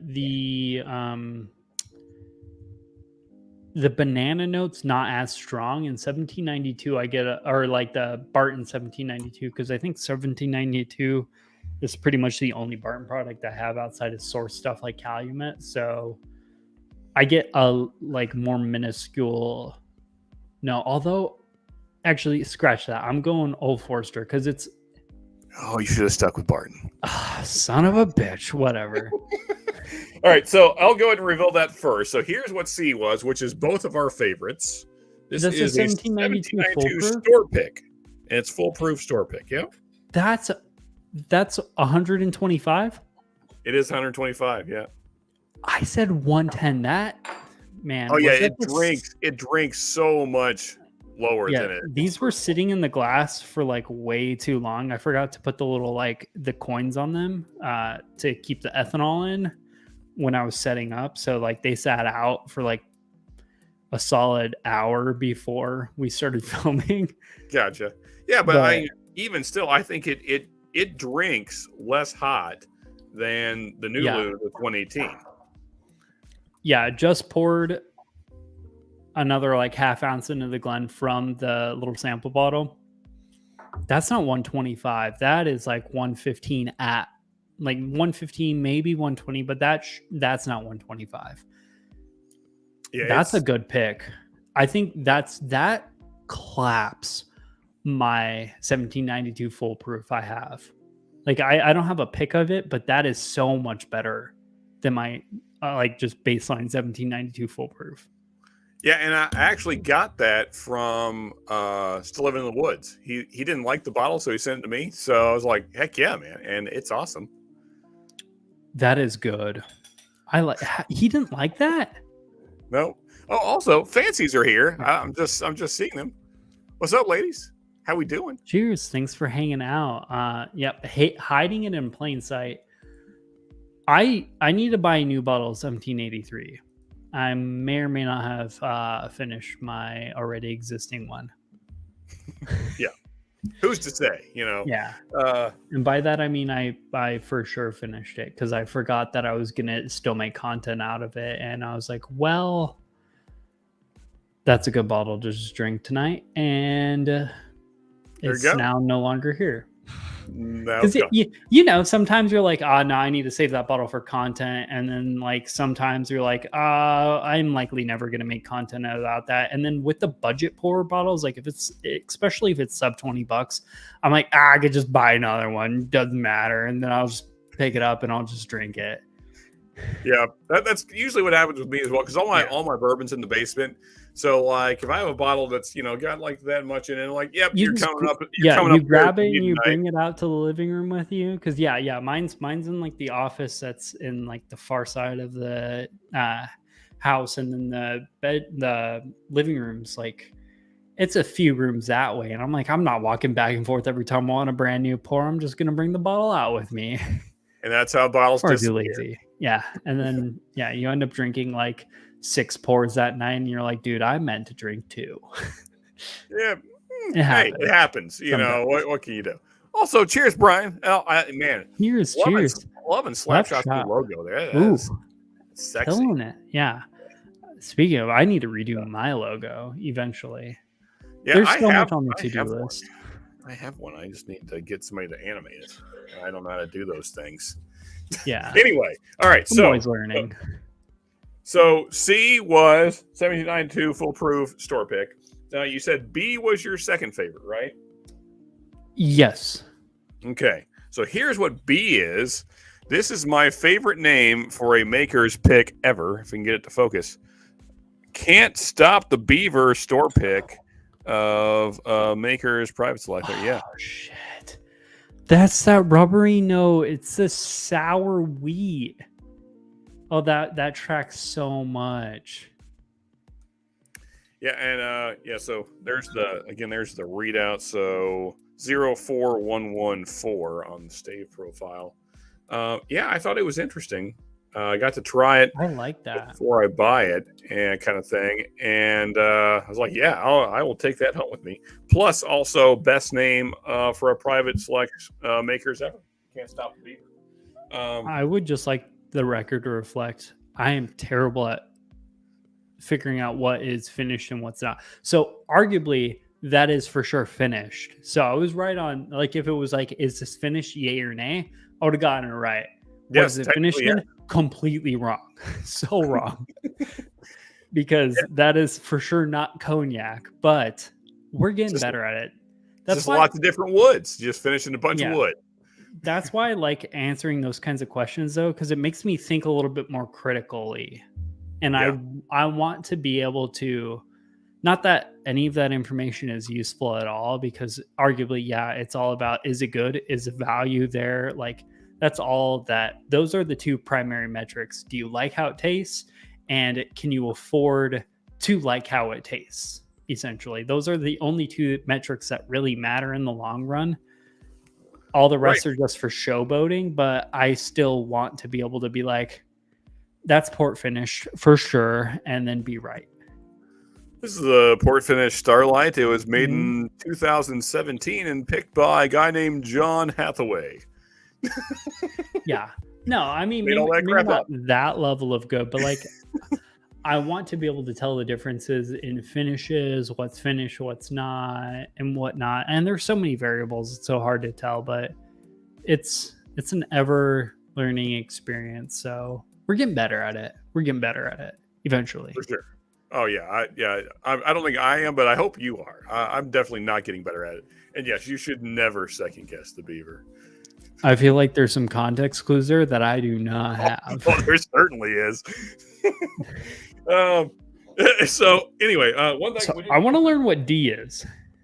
yeah. So real quick, so basically nailed the price point on this one. 60 is what I paid, so nailed it right on the head. Yeah, and those are great. Like makers picks, makers 46 cast strength, like all of their weird wood finishing series stuff, they're like limited editions. They're all around that like 60, 65, and they're all great for it. Like I'm a big hater of wheated whiskeys or wheated bourbons, but there's just something about like makers products in that specific bottle shape. Yes. I'm an instant buy. When they get in the I'm sexy looking for a bottle, it's all better. Yeah. Yeah, if it's a screw top bottle, it's a hard pass. But if it's in the sexy bottle, then I'm into it. And actually, you were really close on that store pick. Woods, I think he said he paid 75. I think you guessed 80, so you were up by $5. I mean, that's 75 for a 1792 foolproof pick? Yep. He's down in Texas, though, so it's different there. Texas is cheaper. I mean, it's a really good 1792 store pick.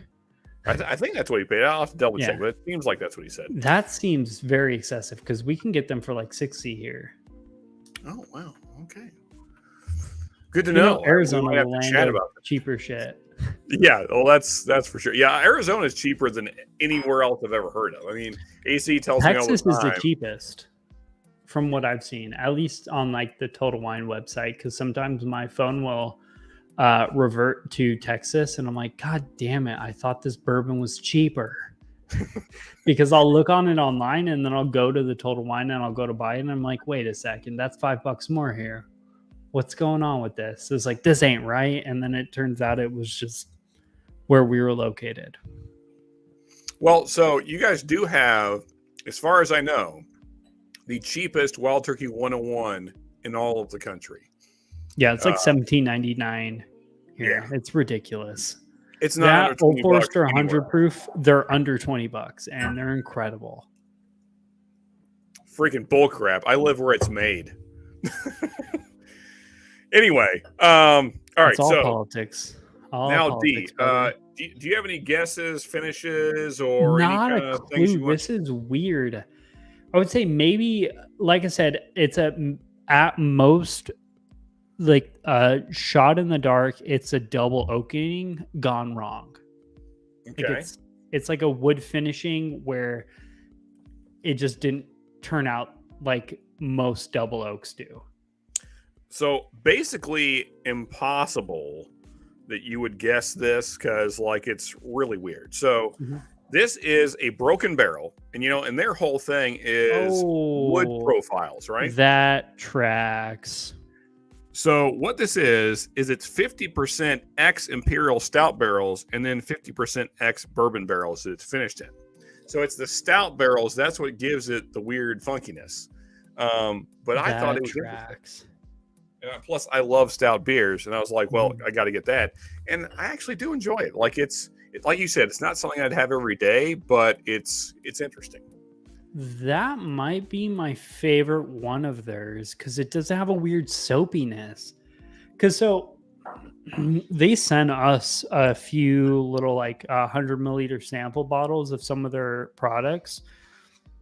Me and Alec did a live stream a few months back about it. And they were very soapy. Yeah. Like a lot of their they have a lot of ones that are finished in sherry, like 20% sherry. Oh man, the bottle's so far away. I wish I could just grab it because I bought a bottle of it before we did the live stream. before they sent us some stuff, but it's finished in basically a bunch of like sherry and some other red wine barrel and then ex-bourbon barrels, and it gets really soapy. Some of their stuff's really incredibly good, but their normal like small batch and normal cask strength super soapy to me. And Alec agreed. I don't know if Alec got soapiness or if he got a different note and just kind of agreed to me, because it's easier to agree with me than to argue with me, because right. I am who I am. So but this was good. I like it. So I guess Total Wine picked this oak bill. So this is what Total Wine requested, apparently. So this is a pick as well. It's weird. It is weird, but it's like interesting weird. Yeah. No, I would love to have a bottle of that, because it's so different. Yeah. Like it's abnormal. This is how much did you pay for that? Right about 60. You get 65, okay. So you're within $5 of that. Yeah, so you did really well on the prices. Basically nailed all of them.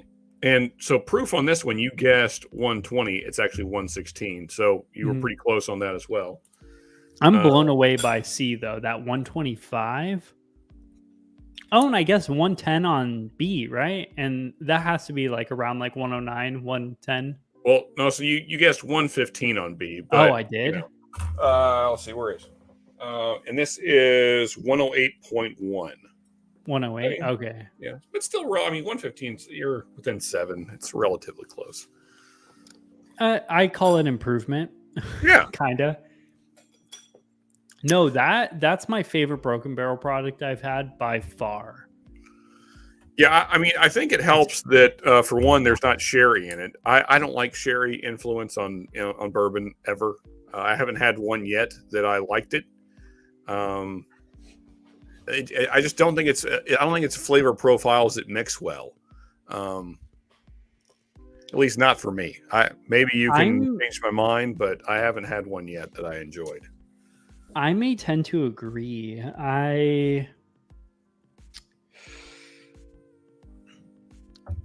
Yeah.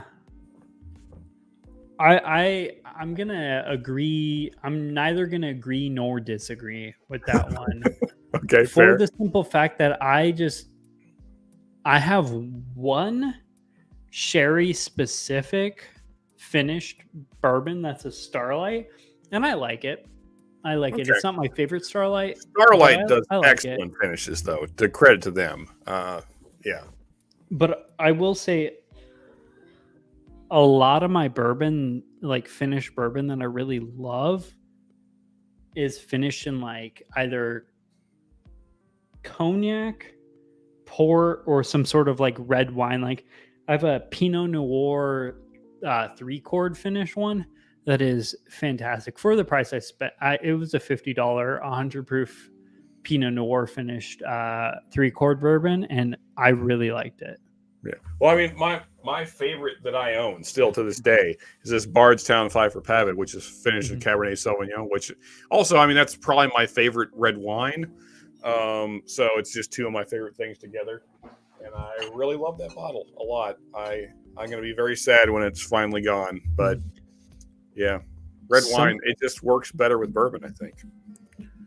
Yeah, I think something that led me into me guessing cognac finished on B was I kind of hated on cognac finishing for like a while, just because cognac is the most like stereotypical finish. Yeah. Everyone finishes in cognac. I feel like cognac is for sure at least like 50% of the finishing in the world of American whiskey, at least. And it's like the bougie finish too. Yeah. It's like, then you're fancy kind of thing. And hey Bruno. So I tried. So I did a live stream with Storytime, and he has a cognac MGP barrel, like a 6-year-old cognac coming out soon, which I already bought before we did the live stream. And if you haven't done that and you have the money, you should check it out, buddy. Oh, that Jepson, right? Yeah, the Jepson's cognac pick. It's incredible. And that's the first cognac pick I had where I was like, what? wow, okay, here we go. And since then, I've been kind of going back through my back catalog of whiskeys to look at like cognac to kind of explore what cognac finishing does to whiskey. Because like I have a what is that? The Sagamore Spirits cognac finished. That's like 115 proof. It is fantastic. So good. I've not had that Sagamore. I'll have to send you some. So AZ was hoping for a quick recap. We can definitely do that. Quick recap. Broken Barrel Stout finished is weird as shit. The 1792 foolproof pick from Hanging in the Woods was arguably the best 1792 foolproof I've ever had. And the Maker's Mark pick was funky. Now that I know it's a Maker's Mark pick, that is so weird. Yeah. Yeah, and then that's I don't have a lot of picks, but it's weird. Yeah. Yeah. So they were giving out samples at the store of this particular pick. I love when stores do that. Isn't that the best thing? Like where you can try their products before you buy them, so you know you're buying a good store pick if you do decide to buy it. And if it's not good, then you can just be like, yeah, dude, I'll talk to you later, bye. Yeah, and that's happened plenty of times too. Yeah, I've walked out on many a store pick because it was not great. But yeah, I mean, so thankfully I got to try this before I buy it, and I thought, man, that's really different for a Maker's Private Select. So yeah, had to buy it. And plus, also just the greatest name for a private select ever. What was the name again? Can't Stop the Beaver. Love that. I just love it. So real quick, AZ. So this was a Nulu, just standard bourbon store pick from Total Wine. This is a Maker's Private Select store pick from Liquor Barn. Can't Stop the Beaver. This is a 1792 foolproof store pick from Still Living in the Woods that he sent me, which I think is awesome. Thank you, Woods, again, if you see this. And then finally, the weird one, the Broken Barrel. And granted, Stephen, this is their old bottle, so this is before so this one's, I've had this one a little while. And so maybe that has something to do with, maybe the flavors have changed recently. Who knows? But yeah, so this is the last one. Broken Barrel infused spirits, finished in X stout barrels and X bourbon barrels. So yeah, so kind of like a double oak plus a stout finish. Yeah, so kind of funky. Yeah, I have. So here to shed more light on our statements, I have one of their old original bottlings of the rye, which the rye I'm all in on it. There we go. Look at that autofocus. Yeah. The rye, really good. I like it. It is French oak, ex bourbon, and Oloroso sherry. And then this one, I believe it is the same. Yeah, ex bourbon, new French oak, and then sherry casks.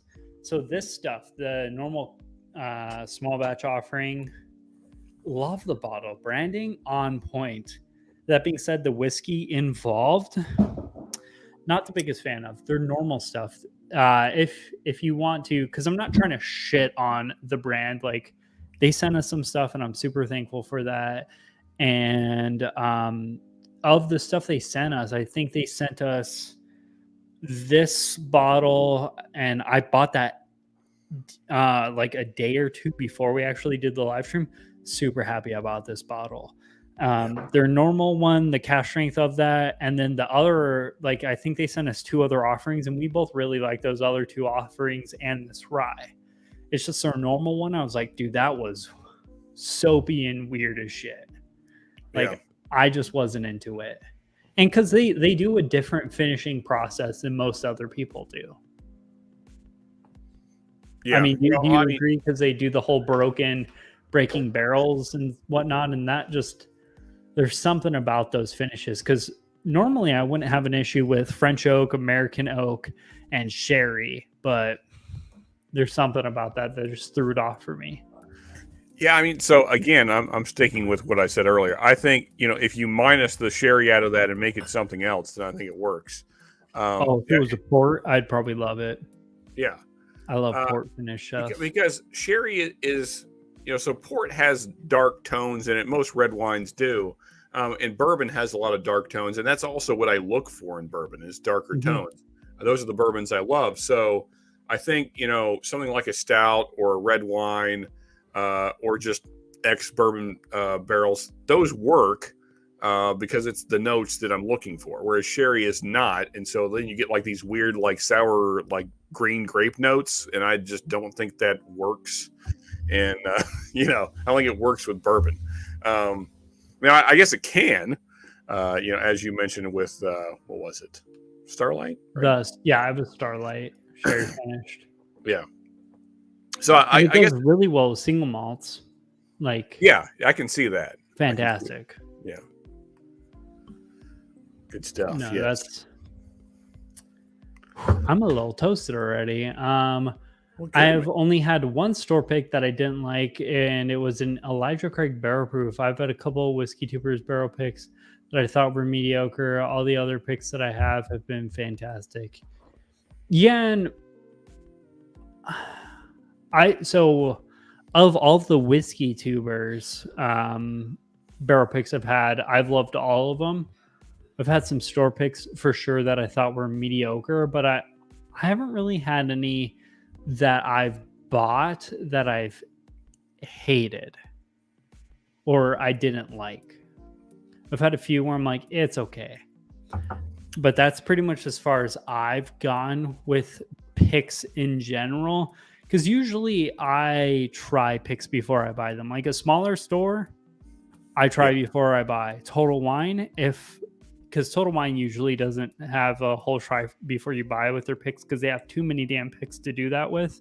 Yeah. But like I said earlier, going back into the earlier parts of this live stream, the Total Wine barrel picker for Arizona is amazing at his job, and he does a great job with picking barrels. Because I know, like, they don't obviously one Total Wine subsection can't pick all the barrels for the entire freaking company, so he just does it for Arizona, and dear Lord, he is good at his job. We are blessed with his existence. That's all I'm saying, because it's greatly priced store picks picked by someone who's good at their job. And to that point, like I feel the same way about our Total Wine. The guy that does it, he does good picks. I mean, I love this single malt pick. Oh yeah, phenomenal. But again, I think too, because this same store came from the same exact store. I just think this was the best that Nulu had. That's all that that was as good as it got, which is kind of sad to me. Given the hype around the brand. Because I mean, that's the only pick I've had from there, and I got 2 different bottles, and the other one I didn't send you because I think it's not even as good as this one. Yeah. They source, right? They source 100%. Yeah, it's all MGP. Yeah. So I'll raise this question: Is it? And again, this kind of does put some blame on them as a whole, but is it them themselves that are making the inferior product, or is it just that where they were sourcing from just didn't have the stock, and in order to stay alive they had to keep releasing barrels? Well, I mean, so I think it's kind of telling. Here, let me get the other one. Does this have an age on it? I don't know if my statement made any sort of sense, but like, yeah, you get where I'm going with that, like, because whiskey did blow up during COVID, and whiskey's not an easy thing to just casually make overnight. And this is 5 years old, and it's still we're both claiming this is not good enough. I mean, honestly, I'm drinking that right now because, not gonna lie, out of all the picks you sent me, that's the only one I don't care to keep. So I'm like, okay, I'm gonna drink it throughout the rest of the stream. I'm drinking it. It's not a bad whiskey. It's good, but arguably we think it could be better.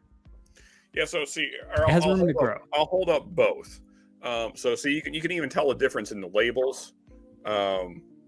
see down at the bottom, the pick label is different. So, and like even the wax on top, it's so these are a year apart as far as when they were picked. You can tell which one you like better, obviously, as well. Yeah. The one I sent you, much lower than this one that's nearly full. Yeah. So, like, I like this one I sent you okay. And it is older. So, this is a full 5 years, whereas the other one is about 4.5. And so that kind of tells me that Nulu apparently is only paying for roughly 4 to 5 year bourbon from MGP. That's what they're buying. So I don't know, until they're giving MGP more money for older whiskey, I can't see the brand improving, because you can only do so much with young whiskey, you know, and unless they really start putting some amazing finishes on them, which I haven't seen them do yet. Their toasted offerings I thought were okay. I don't think they leave them in the toasted barrels long enough to make a difference. There's a very slight influence, and so it basically still tastes like young, sharp whiskey, kind of like you had today. And again, it's not bad. It's just not.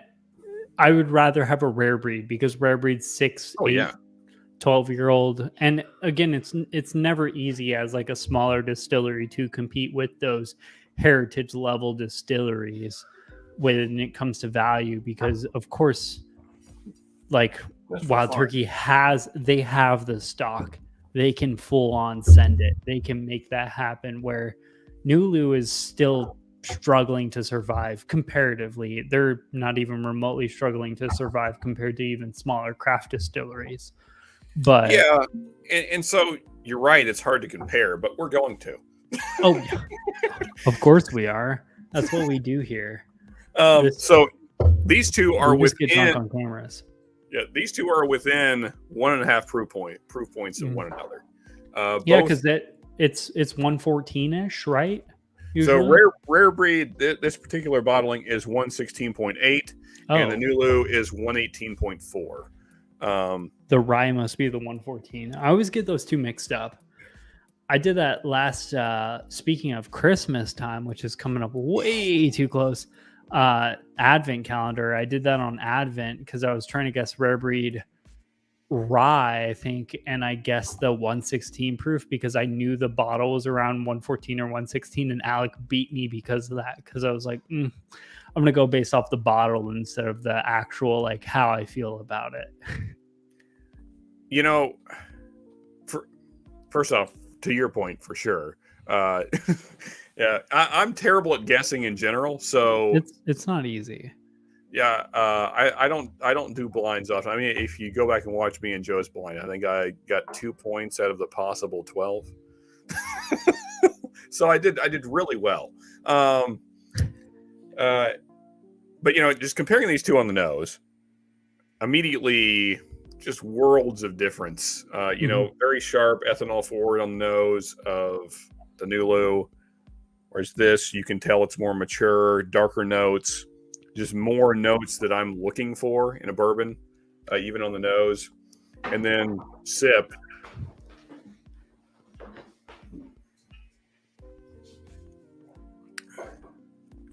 Man, that is really sharp mid palate.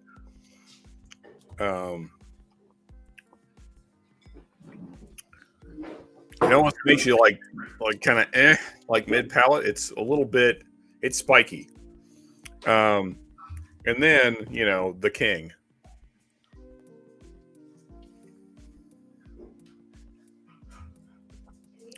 That is so nice comparatively. But, you know, like you were saying, Steven, I can't hear you if you're talking to me. Oh, okay, I see. Bear with me. I need to open up something. No problem. Shameless plug to Taconic Distilleries. They sent us some maple syrup a hot minute ago. Olivia loves it on her pancakes, and she likes making pancakes for, here you go, dinner. Here, take the cap. Thank you, babe. Love you. Pancakes for dinner. Oh man, now my hands are all sticky. Hey, King Turk, how we Hey, doing? Turk, cheers. Thank you. Thank you. It's been a wild ride and I'm looking forward to more. So I'm gonna do what you're doing too. Oh man, now my hands are all just dumb sticky. The Yeah. syrup, literal syrup. We're approaching almost 2 hours. So we'll call it at 2 hours. Just because responsibilities and whatnot. Because Right. after all, it is a Wednesday, so we can't live stream forever. But That's what yeah. happens Friday. Oh yeah, on the nose, rare breed. So much more like depth.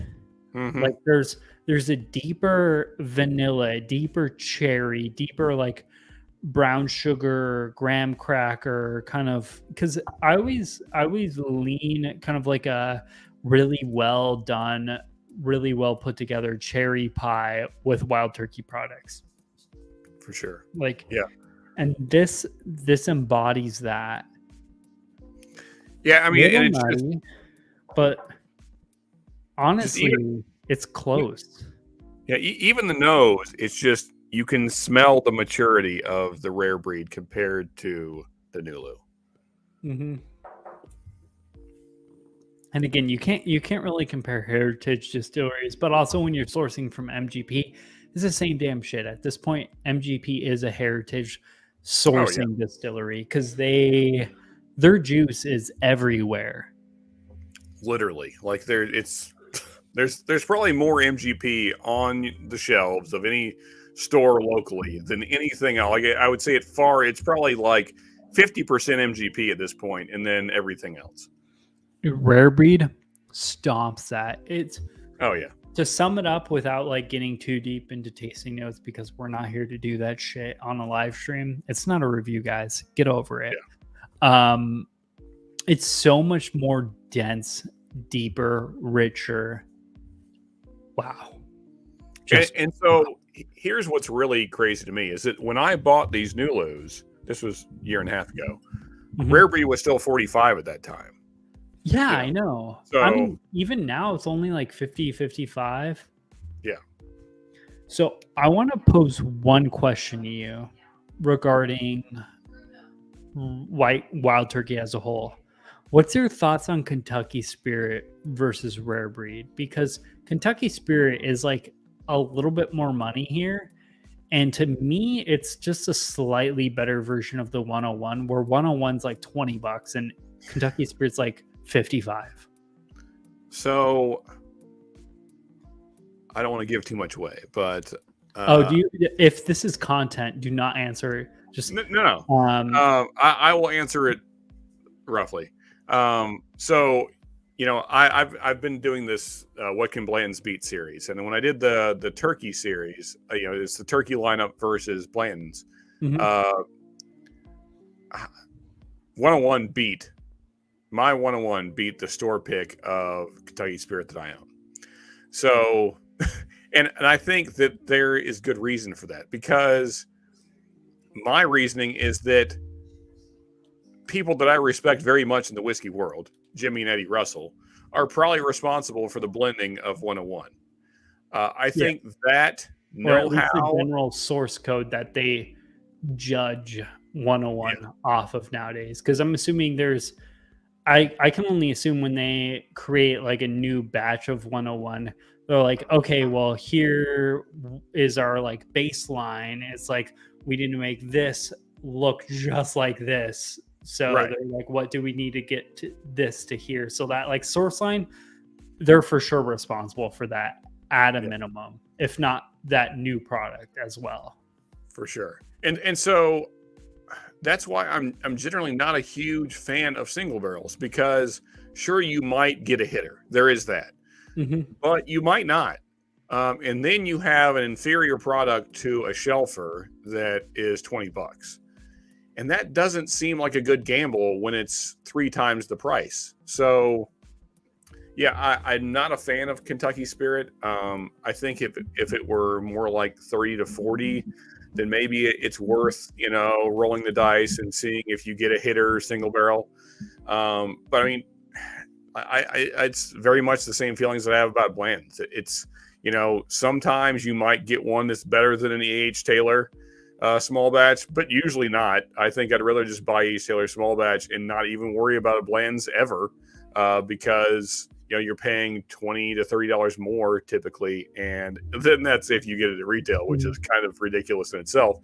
And you know, so I don't like the single barrel experience generally these days, as far as when we're talking about lower proof single barrels. Now, when you get into like Russells, those kind of things, that's a completely different. I've never had a bad Russell's pick. Yeah.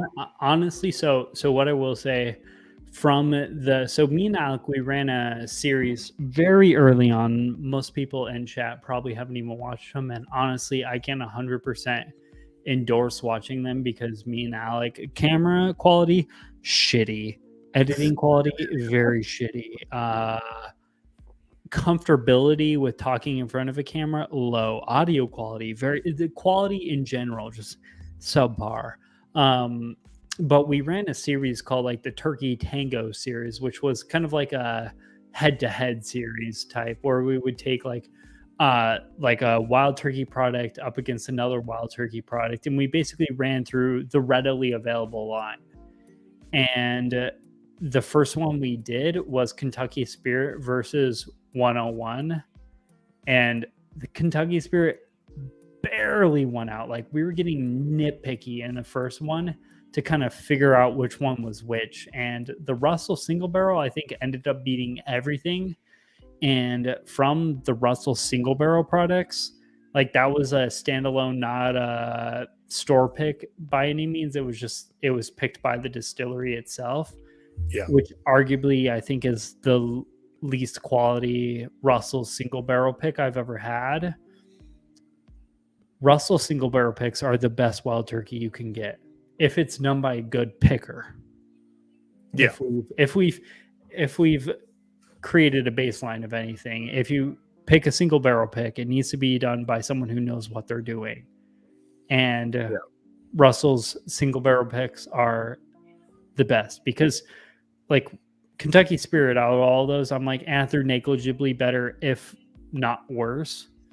But like with Russell single barrel picks, they're so much better than the normal Russell single barrel. In my opinion, you know, I wish that we could get rare breed picks, because that would probably be my favorite pick ever. But rare breed's a source. So rare breed's kind of like Russell's. I honestly don't know why they do a Russell single barrel that's not a pick, because essentially, like, why don't you just put that in rare breed? Because rare breed's kind of the same shit at that point, right? Sort of, yeah. I mean, like, so, I mean, I'm a turkey head, whatever you want to call it. I'm a turkey fanboy. Mm-hmm. And there's definitely differences. Like, to me, Russell's is always lighter than rare breed. Rare breed's always heavier, spicier, just bolder. Well, I think they have like 12-year-old products in there, and I guess they also do have younger products as well.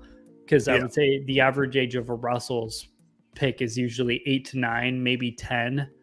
Like 8 to 10, where we know established rare breed blends are 8 to 10 to 12-year-old products blended together.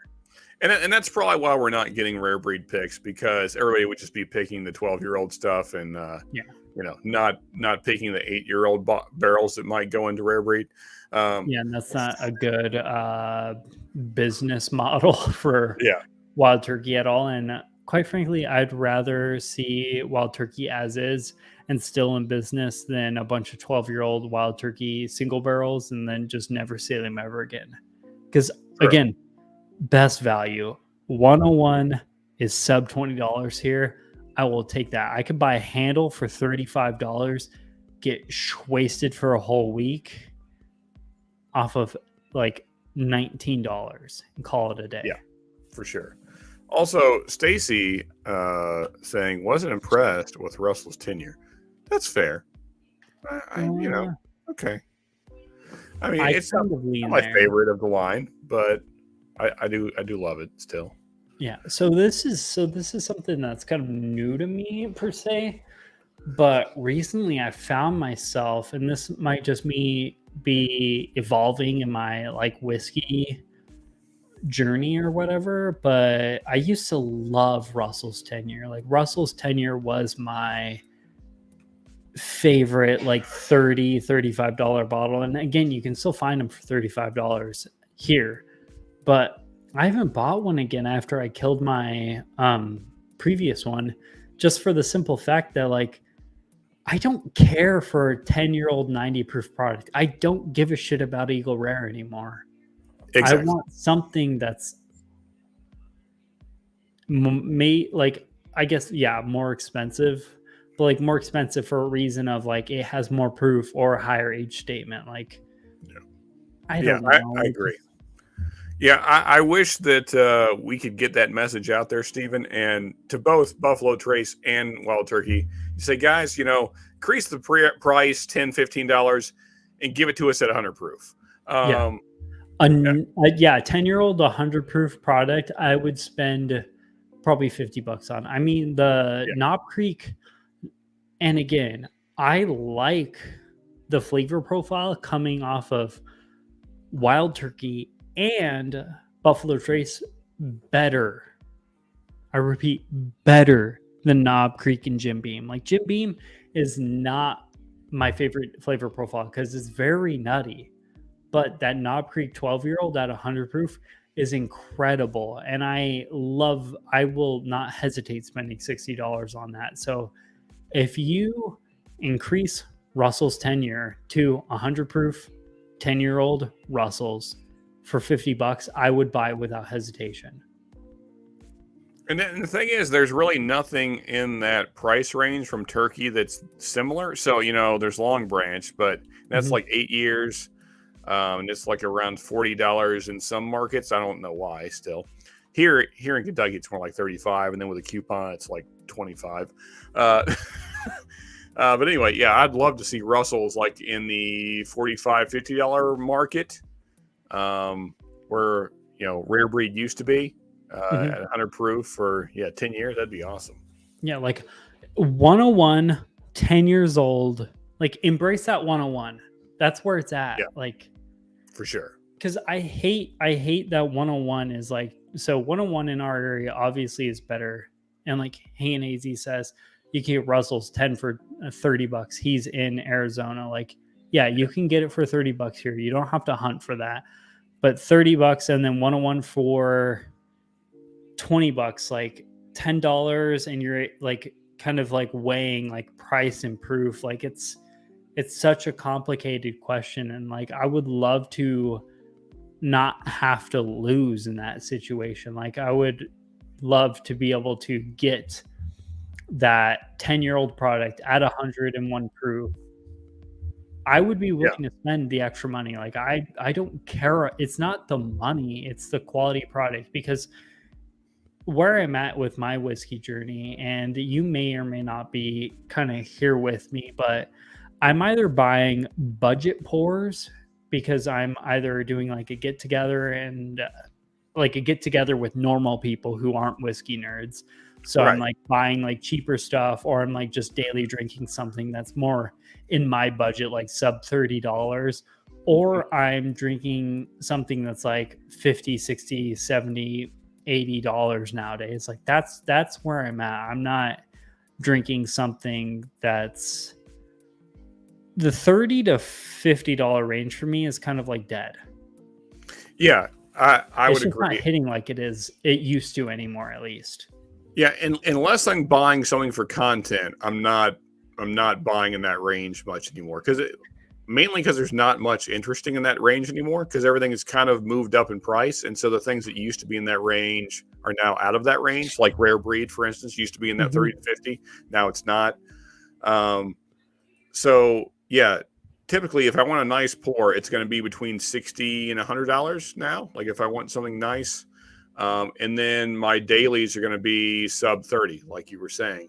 Or if I'm bringing something to like a bottle share event with people that aren't whiskey nerds, then yeah. So yeah, Old Forester 100, Wild Turkey 101. Like you don't need to get special with that, or like even if you want to go like lower proof, like 1792 small batch or Elijah Craig, like something that's like sub $30 isn't going to break the bank, but you're not going over $30 for those kinds of people because they won't know the difference between that or, honest to God, the only quality product I can think of in that line is like the new Jack Daniels products, as well as like the Four Roses single barrel. Out of that, I can't, maybe Maker's 101, just because I know a lot of people love those, but I don't care for those. Maker's 46, I guess, because that's like $35, but like, not the new one. Nope, no. Is a new Maker's 46 garbage? Because I still have it in the special bottle, and I'm gonna. AZ will tell you about it. Yeah. Oh, so is the screw top Maker's 46 gone? It's dropped in quality. I think they're putting younger whiskey in it. That's what it tastes like. And the finish is bitter and weird. It's not the same. I don't care what anybody says. Everybody's like, "Oh, it's the same thing. They just put it in a new bottle." Nope, no, it is not. I've done them side by side, blind, like 5 times already. It is not the same stuff. It's totally different. Way to just dick us. That's how I am with 1920 from Old Forester. I used to be such an I mean I'm still an Old Forester fanboy because I like that flavor profile more than I do Wild Turkey, but like Old Forester 1920 lost a step. Like a huge step. Like the Old Forester 1920 I have is not even remotely close to what I remember Old Forester 1920 being like. No, it drinks much hotter now than it used to. It's more younger, spiky. Youthy. Yeah. Mm-hmm. And it's just, it does not have the depth of flavors it used to have. It's just, it's not the same thing. The 1910 is still excellent in my opinion. 1910 is fantastic, but when you do finishings or like, I mean, I guess double oakening is kind of finishing, but when you finish something, it kind of hides the weird astringent notes of the original bourbon before it went into finishing. So take that as you will, but like 1910 still good. I'm still okay with the 100 proof stuff, and honestly 1920 with the whiskey out there, it's still an okay value, but it used to be here and now it's here for me. Like it used to be the peak of value, now it's just among its peers. I mean, so used to be, to me, there was like the 3 kings in the $60 range. There was the Russell single barrel, the Old Forester 1920, and Maker's 46 cask strength. Like those 3 kind of set the bar in the $60. As far as bourbon goes, I would agree. Those were And now 1920 is not really on that same level anymore. I would, of course, then again, Russell's single barrels are not $60 anymore either, at least not locally. They're like single barrel pick now in my area. I think it's like 75. Yeah, that's about what we're seeing now. Yeah, it's gone up. It's gone all the way up. For sure. We still have rare breed. I'll take it. Yeah. I mean, rare breed, what used to be 50, 55 is now 65. But again, I think, honestly, I think rare breed was underpriced for the longest time because I think it was very comparative to 1920 when 1920 was the king of the sub $60 range. So yeah. I mean, it's still one of my favorites, and it should be because it's awesome. It beats many, many things that are pricier. Yeah, Hangin' AZ says the original 1920 set the bar pretty high. And then Ford Leaf Whiskey says, I love finished whiskey, which, especially when it's in the realm you live in, because you live in a lot of Irish and Scotch. Like finished Irish whiskey and Scotch is so much better than finished American whiskey. Because I think since they have lighter flavor profiles, the finishing takes on a little bit more. So it has a little bit more room to grow. And then this one, I don't know if I agree with this, but mostly just because I haven't had it, so I can't really disagree or agree with it. But the new champ in this $30 to $60 range is Heaven Hill 7-year-old bottled and bond. Have you had that one? I have heard terrible things So, about that bottle. so I had it, man, year and a half ago. I mean, I assume they're still going after the same flavor profile. It's good. I guess my issue with it is that I don't know. So here in Kentucky, everything is marked up because we live where everybody comes to buy whiskey. So, so around here, it's always $60. So it's right at the peak of that range that Soka put up there. So I don't know if it's a $60 whiskey. I guess that's my issue with it. I don't think. I think I would rather have a rare breed. Those are still 55. I would probably still rather spend the extra money to get a Russell's. I'd probably rather have a Maker's 46 cast strength. Those are still 60 here. So yeah, there's still a lot of great options out there. I think I'd take over the Heaven Hill bib. Yeah, and it's one thing. I mean, Heaven Hill, this statement, I guess, doesn't make much sense, but I'm still gonna say it anyways because I don't give a shit. But it's hard to compare to like heritage distilleries because like King and AZ said previously, like Old Forester 1920 set the bar pretty high.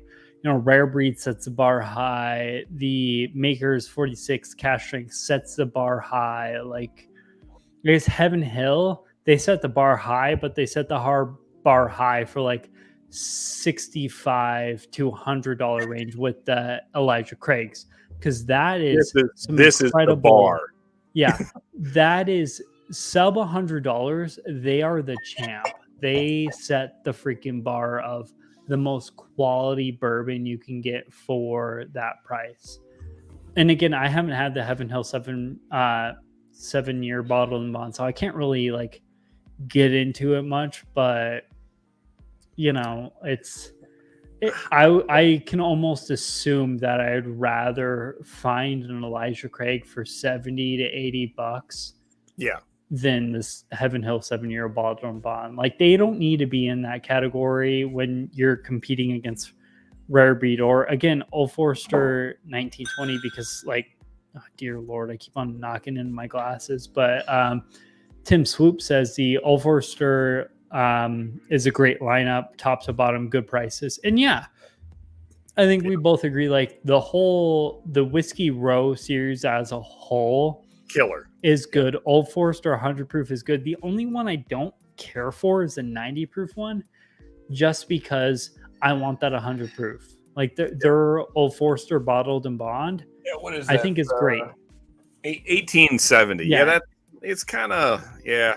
I mean, it's good for what it is, because it's like a $45 product nowadays. Like it's good. It's a very good 90 proofer. It's just that, like you were saying, I want the 100 proof. Mm-hmm. Yeah, I want a little bit more for that price. But yeah, they're good. It's just 1920 used to be great, and it's sad to see something go from greatness to it's good. It's a good whiskey. And back to the Heaven Hill bib, the 7-year, that's kind of my issue with that as well. Is like when you're in the $60 price point, and maybe, if you guys are seeing it cheaper, then great. If it were like $40, then I'd be like, okay, like that makes sense. Like, 7-year, 100 proof, fine. But at 60, like it doesn't really make sense to me when you look at the competition. So yeah, lower your price, Heaven Hill. Or whoever. Yeah, Haney says, I really love the Maker's regular cast. Mine is super hot at 116. That might be the highest Maker's mark I've ever seen. Heck yeah. 116. Usually I see them around 110s. Yeah, that is a high one for Maker's for sure. I have a 111, and that's the highest one I have, and I have a bunch of them. This might not be a popular opinion, but I don't love the normal Maker's mark. Like, I love the 46, the cast finishing. If it's a store pick that knows what they're doing, I love the store pick finishes. I mean, shit, I put this one second in the row against the 1792 foolproof pick. That is arguably the greatest 1792 foolproof anyone has ever tasted. Is it so? C, Came from Texas, that's why. is C your favorite 1792 foolproof pick? Yeah. Yeah. So I have two standard foolproofers, and I have that pick, and I've tried 3 other picks that I didn't buy because I didn't think they were exceptional. Yeah, that's by far my favorite 1792 foolproof. Yeah, I think it's excellent. Yeah. Hanging, man, I feel like you have enough budget bottled in bonds. I feel like you should buy a less budget bottled in bonds and kind of like get it. JTS Brown's garbage. I mean, I've never had it, but like it can't be better than something that's like a $40, like freaking. The review is coming. Yeah, Four Roses single barrel. I've never, again, this is from someone who's never had JTS Brown, so I can't talk, but like, man, you have so many budget bottled bonds, and I did the same exact shit when I first got into whiskey, but you don't need to buy every single $20 bourbon out there. Like, buy a few, you know what you're gonna get. It is well worth it to save the money, buy less bottles, and go up in price for your money. Like, instead of buying two $20 bourbons, buy one $40 bourbon. You will notice a significant difference between that and the $20 bourbons you already have compared to a $20 bourbon compared to another $20 bourbon compared to another $20 bourbon. Because in order to release a $20 bourbon, it has to be some young ass shit, or you have to be like a line that can just like burn money. Because I don't see how Old Forester, or I mean, yeah, I'm going to say Old Forester 100 proof and Wild Turkey 101. I don't see how they're making money off of those products in our area with them being sub $20, but I don't give a shit because I love that for that price. Yeah. Yeah. I mean, so to me, JTS Brown, it's still Heaven. There we go. It's still Heaven Hill, JTS Brown. And to me, it's I thought it was Old Forester, or not Old Forester. Dear Lord, I thought it was Buffalo Trace. No. So JTS Brown is the half brother of the Brown and Brown Foreman, but they split ways years ago, and the brand died, and eventually Heaven Hill bought it. But I mean, so it's just different barrels that would have been Evan Williams that have a different profile, and so they made it JTS Brown. But I mean, it's roughly the same age as Evan Williams Bottle and Bond. And to me, Evan Williams Bottle and Bond is a better product. So, like, I like JTS. It's like the little brother to Evan White Label. And so, I buy them to have them on hand for comparisons and things like that. Now, if you really like that profile, then I guess, find a way to get one. But to Steven's point, I think it's certainly worth. I'm trying to think. So double that price range. So that's $15 to $20. Yeah, and I say that now, but also if I see a JTS Brown on the shelf, I would probably buy it. So like, it's a difference between what my mind tells me I should do, because right now what's speaking is my mind in a way, and then another one is like my heart, or like, the part of me that when I walk into a store and I see a bourbon I've never tried before, and I'm like, take my money, please. I must try you, because I have to try them all. So like, I mean, I get it. Trust me, dude. I totally 110% get it. Like, wanting to try everything that's out there. I feel like I've just been burned a little bit too much recently with buying shit whiskey. Yeah. And I want to get something that's better. I don't know. I've also, like, recently I think I've just made a decision of buying less whiskey and just buying higher quality whiskey. Yeah, well, I mean, I think, me and you have similar size collections, I imagine. And so, yeah, you kind of get to that it's growing out of control. Yeah, exactly. And so, like, we don't need numbers now. We got the numbers. So Mhm. now it's like, let's find something new and interesting that we don't have, something that's different than what we have a lot of. Kind of like you were saying earlier, like instead of this kind of middle of the road bourbon, let's find something that's a little bit different, whether it be a different finish that we haven't had, or whatever the thing is. And so those typically cost a little more. So you take your same whiskey budget, and so instead of buying a bottle every week or whatever your thing was, then you save for a month and you get one bottle, or whatever your however your money works out. But Yeah. I think it's worth doing that because you get more interesting experiences, just like you were saying. Mhm. Um, and I think it's worth it to kind of have that patience or self control to save up for a slightly pricier bottle that you haven't had that maybe you've heard a lot of good things about, especially if it's from a brand that you already trust and love, like Old Forester or Wild Turkey or Heaven Hill or any of those brands that you kind of what their profile is, and so now you want to kind of go up in their line. It's worth it to save your money and do that. Um, Having that thought process is difficult though when you have like no self-control. And ironically, this month it's worked out for me where everything can balance out because I've done some extra work, made a little extra money. But yeah, I started. So this is the first month where I kind of did that whole concept of like, hey, maybe instead of buying a bottle that's like $40 to $50 like once a week, I will just save some money and buy some hitters and then just like not yeah, constantly buy a bottle every. So like I went out, and this is, I hope my wife's not listening. But either which way, like, yeah, we're still gonna pay the mortgage. It'll be I. yeah. But early on in this month, I blew double my budget I set for bourbon on whiskey just because I ran into so many hitters, and like that wasn't something I was prepared for, and I didn't have the self control to be like, yeah, maybe you should think about your life decisions, buddy. um, so like, I've been there. I know. I yeah, understand. it's one of those things you need to consider when doing that. But you know, I mean, we're almost halfway through the month, and I've been pretty good since then, and I made up for it already. So I think everything's gonna balance out in the end, but we will see. But no, I think it's for sure worth it to kind of get something that's exceptional instead of a bunch of things that are just okay.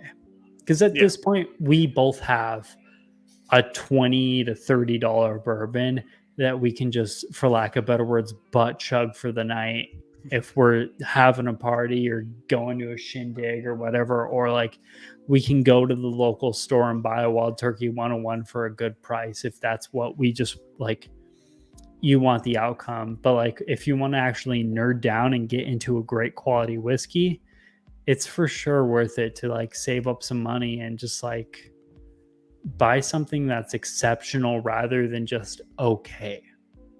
Oh yeah, absolutely. Yeah, I mean, and to that point, this is still my favorite thing I've had all Yeah. night. Even though we And had those aren't cheap. Those are like what, 110 in your area? no, so this was like 75, I think 75, 80.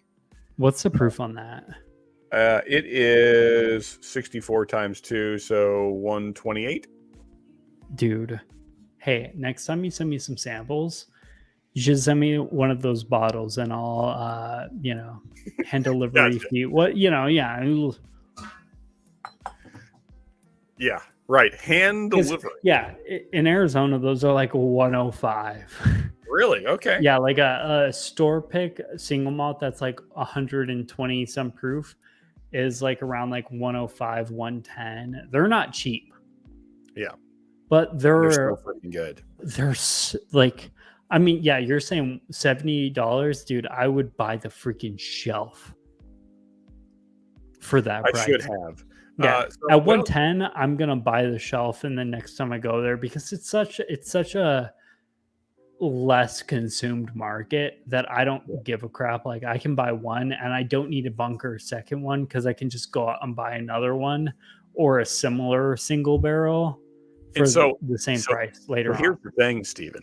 I got those at Total Wine and love it.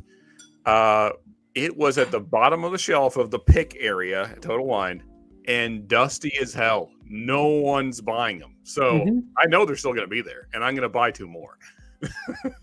Yeah, you should snag me one offline, hand deliver, things of that nature. I got you. Right. Hand delivery. You're going to drive to Arizona, folks. Yeah. Also, cheers, Deathless Dogs. How we doing, Dan? Oh, cheers. Hey, guys. So I know I said I was going to be good with chat. I haven't really been great with chat, but I've been better. It's improvement. Yeah. Mark sent me some hitters, but did not like the Four Roses single barrel. Hang in, dude. I'm telling you, come over. I will roll out the right carpet as much as I can. Like, dude, I don't have anything incredible. Like, we're not the bourbon junkies over here or anything like that, where we have like 40, like $400 bottles or whatever the heck they have. But like, I have some quality, like plus $100 bottles. Yes, I'm gonna try to get you an American single malts. Just freaking accept it. But beyond that, if you hate that shit, like, because full disclosure, the guy who got me into bourbon, he's back in town, and like I brought him over. We tried some whiskey, and like I gave him an American single malt. He said he hated it, and then I was like, okay, we're just not going to touch there. I literally pulled out every single bottle on the top shelf for him. So Hankin, I will do the same thing for you, buddy. Like, to me, it does not matter. I'd rather you come over, have a great experience, and hang out with me and try some crazy stuff than me sit at here alone drinking it by myself or sitting in front of a camera drinking it. Yeah. Sorry, got a little ranty there, but and just a little foreshadowing. This might be my whiskey of the year. Like, I freaking love this bottle so much. Yeah, and it is. I haven't done the side by side, but now I know that was D. So I'll get back to you on my thoughts on that. Maybe we'll, next time we're live together, we'll talk about it. Yeah, I'm thinking for my whiskey of the year, and I know we're gonna need to wrap this up pretty quick because we're breaching like almost 2.5 hours. I got toasted at like 1.5. But I'm sick, so I'm kind of staying very reserved compared to my normal self. Yeah. But for my whiskeys of the year, I'm thinking I'm gonna incorporate not like local single barrels, but anything that was like a release of 2022, as well as releases from like Seal Box, as well as like local bourbon, like whiskey to bourbon communities. So like the Bourbon Junkies, I'm drawing blanks on it. Mash and Journey. Mash and Drum, Mash and Journey picks. Given I don't have any of those, so I couldn't do this that. Guy right here. This is the best Maker's pick I've ever had. It's from them. The Blind Speaks. It's so freaking good. Oh, is that the one that Mash and Journey Bourbon Ranch was part of? Maybe. I can't keep track, but it could have been. Yeah. But it's excellent. It's so freaking good. I have some bourbon junkies and Bourbon Ranch picks because those are like my 2 primary subscriptions or whatever at the moment. Because money's limited. You can't be subscribed to everyone's Patreon, unfortunately, especially recently. But no, I'm doing those. Any Seal Box picks I had, any Storytime picks. So basically anything that you could have gotten online and you could get to any state. Yeah. Instead of like local, like, hey, I don't want to put in like Arizona solo Total Wine store pick as my bourbon of the year or whiskey of the year. Yeah, I'm thinking I'm probably gonna do like picks of the year, and then just standard releases. I like that even better. Like my favorite whiskey of 2022, and then favorite picks. Oh man. Hey, are you going to hate me if I steal that? No, man, go for it. Yeah. No, Okay. I because mean, at this point, we're so far into the live stream that anyone's still watching, they're like straight up homies. So like they exactly. don't give a shit. So we can talk shop. But like And they probably watch both of us anyway, so yeah. it doesn't matter. I Yeah. love that idea because that adds in like a little element of like what weird stuff did you try that you liked? Because I've gotten a lot of incredible local Total Wine picks because you can't beat my Total Wine picks because he picks so many great barrels and Yeah. they're at such a good price that like man, man. Yeah, like I don't like the giant monster that is Total Wine that's just taking Yeah. over. But at the same time, they do such great stuff, so I just keep buying crap from them. Yeah, it's like you don't wanna like support the big industry giants, but also it's like, man, my money goes so much further there than they do Yeah. like mom and pop shops. And honestly, we don't really have a lot of quality mom and pop whiskey shops in Arizona. We have a few, but we will see. And Fancy's your homies as well, Yeah. so it's fine. Yeah, I'm writing that on the freaking I have a whiteboard right there that I have all that's my ideation board for YouTube, me getting my life together, my army career BS, things of that nature. Just basically like any of my to-do lists, because I have it broken down into like army, your normal career, whiskey tube, like things I need to do for all that. And that's getting added to the list of ideas Yeah, so before I'm just going to give you my full plan. So I'm going to do standard releases of the year, probably not all in the same video, picks of the year, and then samples of the year. Because you guys, including the fancies that just spoke up, you guys have sent me some killer stuff, as has Steven and Charles from Whiskey, Joe. A lot of people have sent me some great stuff. And, it's stuff I wouldn't get normally. So, yeah, I think I'm going to probably do a samples of the year as well because Whiskey Tube's awesome. And people are generous. And, yeah. I have a few more American single malts. I feel like we should make like a American single malts introduction part 2. Because I have a few more that I didn't give to you. Yeah, so one, we didn't do the vatted malt, which is fantastic. I mean, they get a little bit lower proof, but like shit, I need an excuse to buy another cash strength American single malt. So this might be like a December live stream idea. I like it. But yeah, or November. Like I'll buy it in November. I've already stated, I've spent this entire month's budget of whiskey in like day 3 of this month. So It'd be like that sometimes. Yeah. I'm really trying not to spend any sort of money on whiskey, but November, that's a whole nother budget month. If the scales balance in October, they're going to balance in November as well. So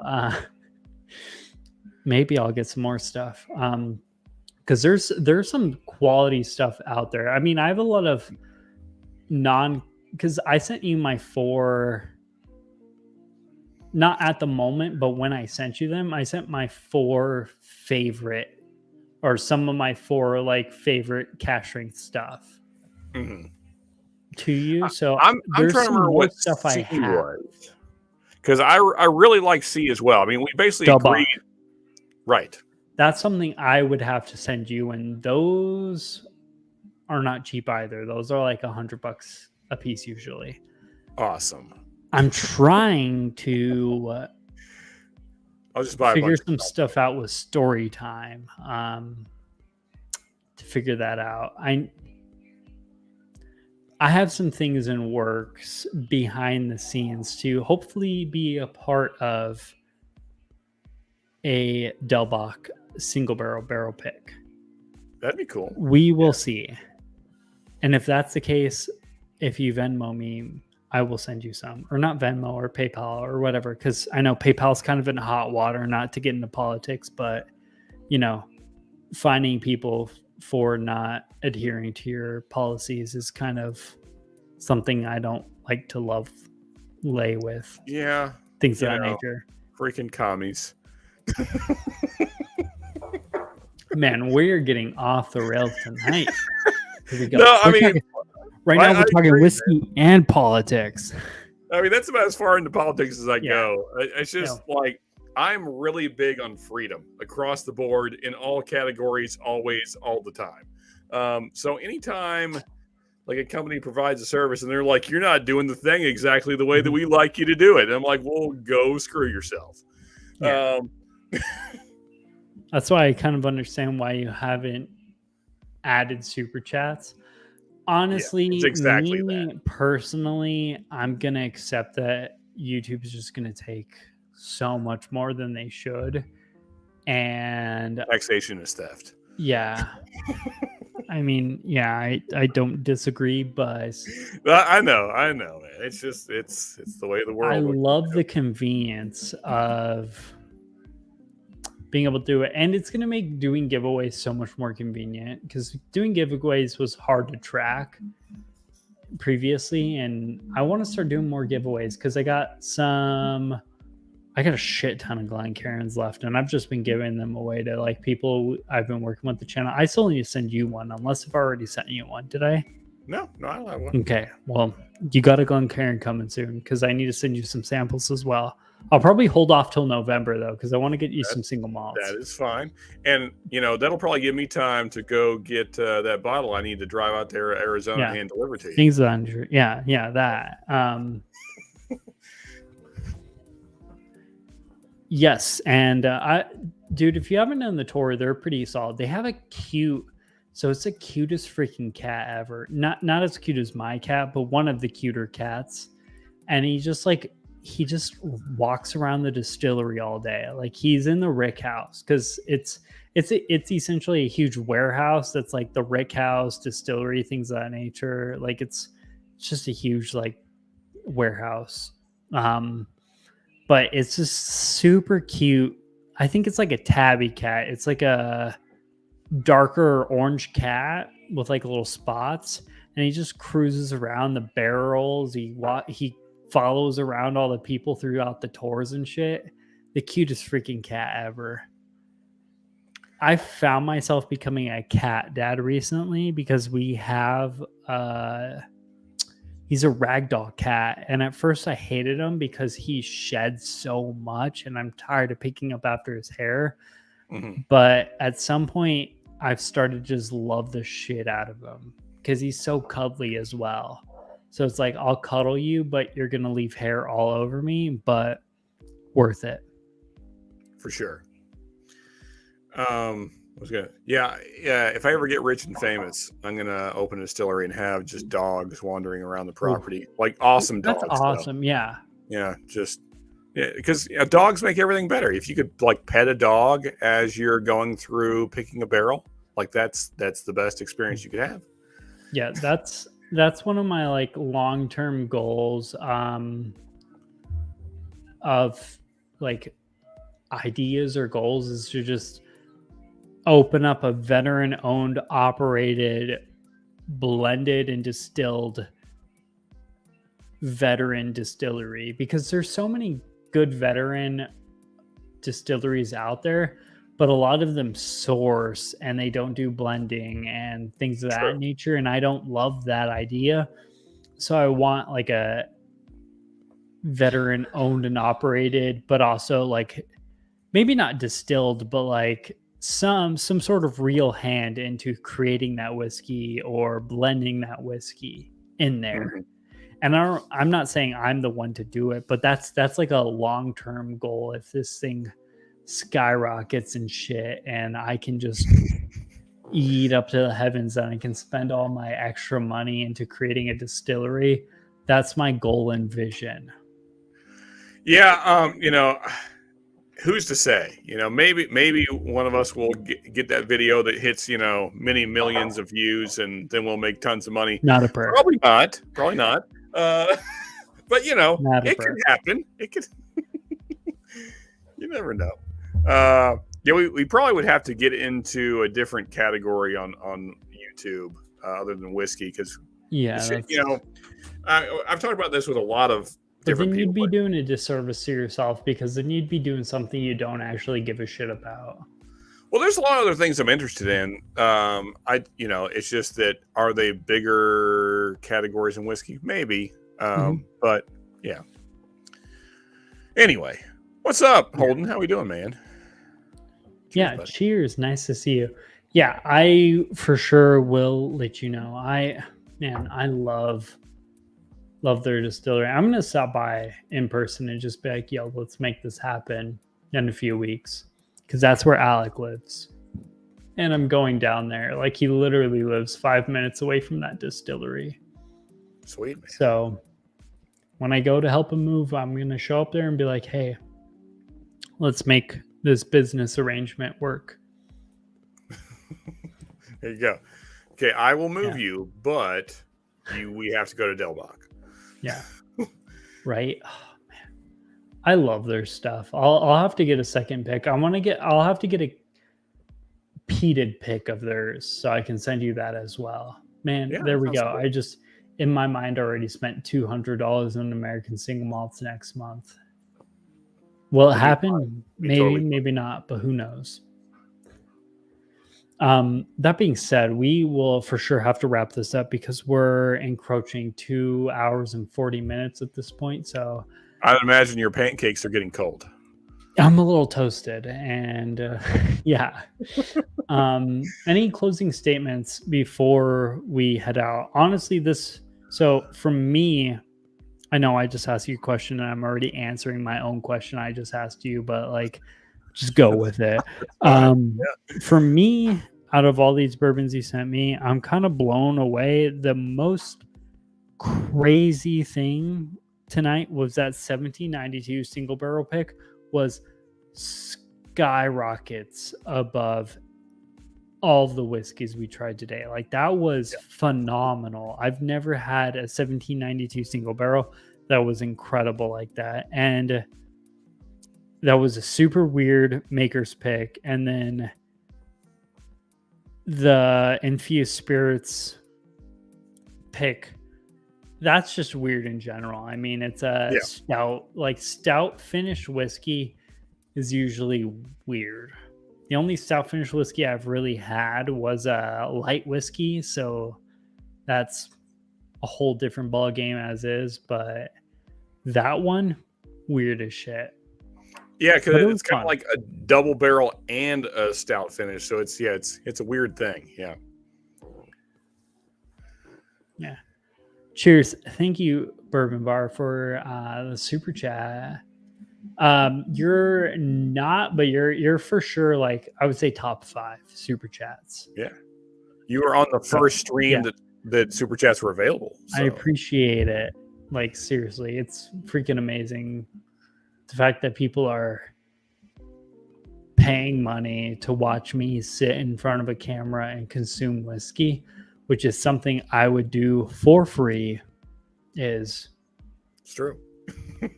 It still doesn't make sense, but freaking into it. I freaking love it.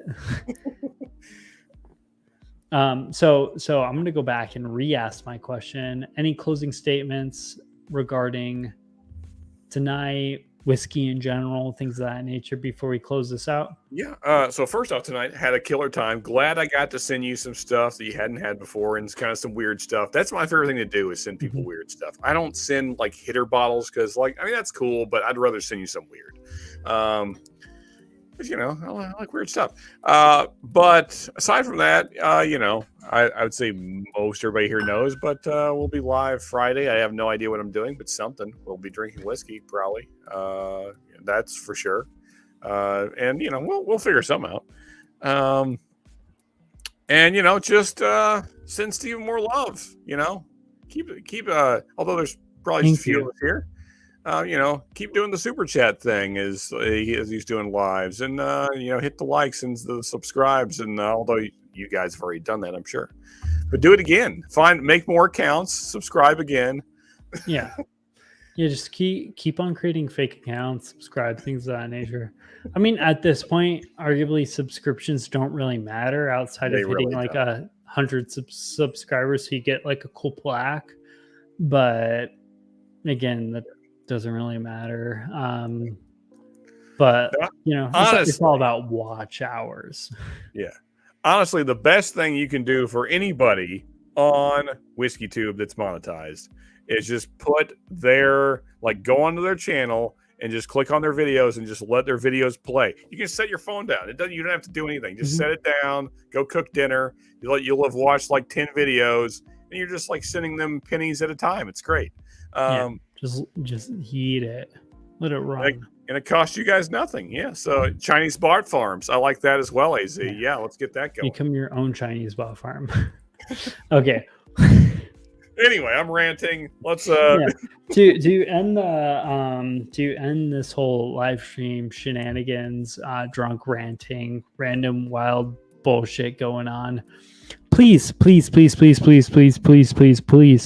me that favor. Like, comment, subscribe onto this video and all my other videos. Check out all the freaking-tastic people who have come on tonight. Whiskey Wars himself, the man who dropped everything at a moment's notice to come on and hang out with me tonight. Like, seriously, I appreciate that. Like, I don't think I would have been able to do if the roles were reversed. I don't know. I would have been like, man, I'll have to check out my schedule for tonight. I'll have to think about it.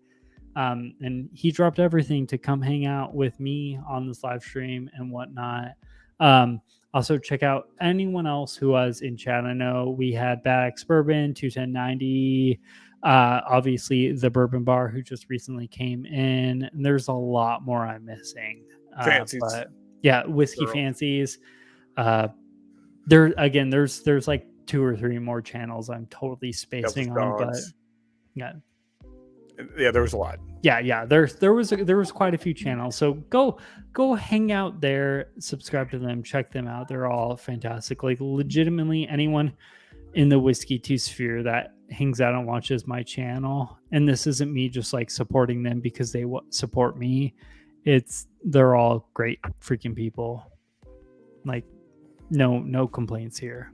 I'll shoot you straight 100% of the time, all the time. But last time of the night, drink more Texas bourbon. Yeah. Cheers, people. Except for that stuff, just drink the freaking Balcona single malt. That is it. Cheers, y'all. We will see you later.